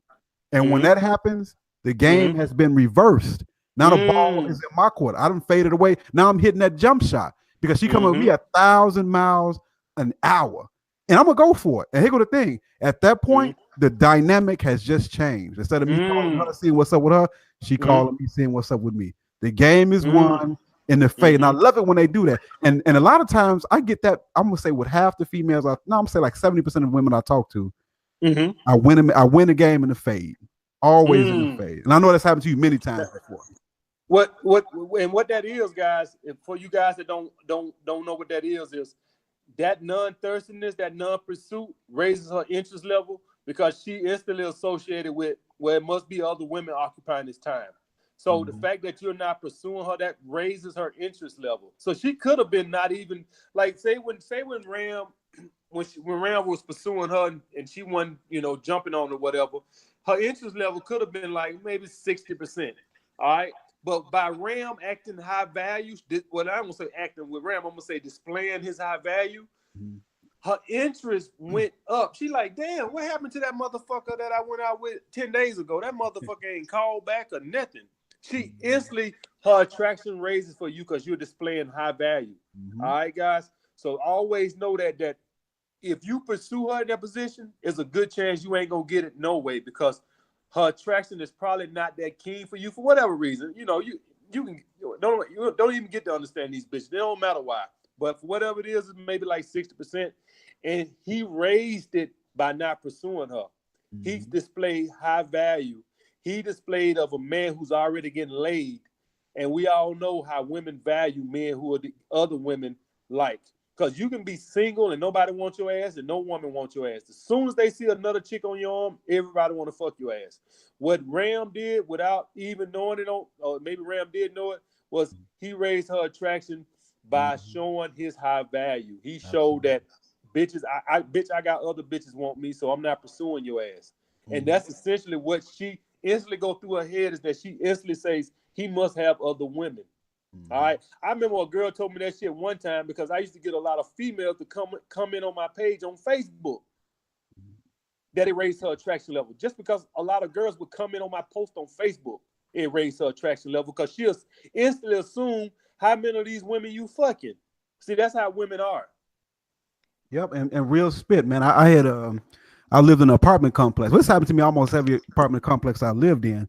So Uh-huh. I'll have a female in an apartment complex, right? Mm-hmm. And Uh-huh. she'll see me with other women, more than one, Uh-huh. more than two, more than a Uh-huh. few. And she'll turn Uh-huh. her nose up at me.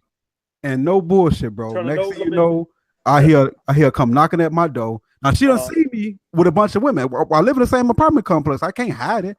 So she see Right. one girl, two girls, three girls, four girls. She see me rotating them. And then that same chick who turned her nose up at me because she seen me rotating them, I end up hitting Right. her too. That's happened to me at least 5 times. At Right. least 5 times. So, and the reason why is because that was a true demonstration of high value. So she thinking like, wow, this guy got a lot of women coming through. What's to Right. it? She wanted to try it out too. And that's the thing about Right. women. Exactly. Women lie and talk about they want a man all to themselves, and that's for a beta, man. Bullshit. Boy, that's for a Bullshit. beta, bro. But when they see a guy switching women like a nigga switching shoes and clothes They and want to find underwear, out what's going on with she them. want to see what's to it. She want to see Right. what's happening. Exactly. Exactly, Ram. Yep. So Preach. it's like money, Teach the right? kids. The more money you Uh-huh. have to invest, Mm-hmm. the more money you're gonna Mm-hmm. make, right? And this may sound Uh-huh. counterproductive, counterintuitive. The Uh-huh. more women you have, the Uh-huh. more women you will get. Sound Thank crazy, you, but that's bro. what it is. Preach. That's the way it is, bro. Preach. Mm-hmm. Preach to them. Teach the kids, Ram. Yes, sir. Yes, sir. This has been a good one, bro. Man, No problem, bro. we've been chopping it up, man. I know you're super busy, man. I'm not gonna try to extend it and keep you long, man. I know you got a lot going on. So, what projects you got upcoming in the future? If you want to mention it again. Yeah, guys. Go to if you go to my channel, I got Alpha Male T-shirts. That's $25 with shipping and handling included. If you're interested in that, that's gonna be a fitness brand. Also, I offer dating coaching services. Go to my website, www.alphamalestrategies.com, Mm-hmm. and you'll see the prices. Yes, sir. Yes, sir. And let me see. Was something else I wanted to ask you? Oh, you got a book coming out? Anything like Oh that? yeah, that book gonna come out this summer. It's gonna be lit. That's what I've been putting a lot of my time into. I've been Mhm. putting a lot of my time into having that book out by this summer. So is it going to be an Sometime this ebook or summer. paperback or? Paperback, but I gotta figure out everything I gotta do with it. Right now it's gonna be a paperback, but I got a guy who said he can get it on Amazon. I train a guy that works for Amazon, so he said he can try to get it on Amazon. Wow, So you got a lot of yeah, so that contacts in your field yeah, that you work in. man. You got a lot of contacts, man. Yeah, That's man. networking Yeah. for you, ain't Yep. Exactly, bro. it? Exactly. Man. Well, yeah. So I ain't gonna try to keep you, gentlemen. You have been listening to Chopping Up Game, BlackRam 313 with special guests, Alpha Male Strategies. Hit them like buttons on your way out, bro. I enjoyed you. I'd like to Thank you, thank you Ram. for coming on. I might say this one more time. I knew you was the real deal when I saw you. I knew it was only a matter Appreciate of that, bro. time before you blew up, man. Game recognized game, man. I wish you much success. Uh, Thank a you, bro. 100,000 subscribers and 100 million book sales, bro. And hopefully one day we'll get to do this again soon, man. You got my respect. You got my blessings, man. Thank you, bro. You that business, bro, and man, we enjoyed you. The people like you, the subscribers like you, man, and Thank you, it's bro. much success. I'd like to thank all the moderators, everybody for tuning in to the show, bro, and man, just much success to you, bro. Thank you, bro. You be good too, man. I appreciate you. Much success to you too, bro. Appreciate that, bro. Let me end the stream before we go. I'm gonna just do a quick briefing with you, real quick. So let me just end the screen, the live stream and everything.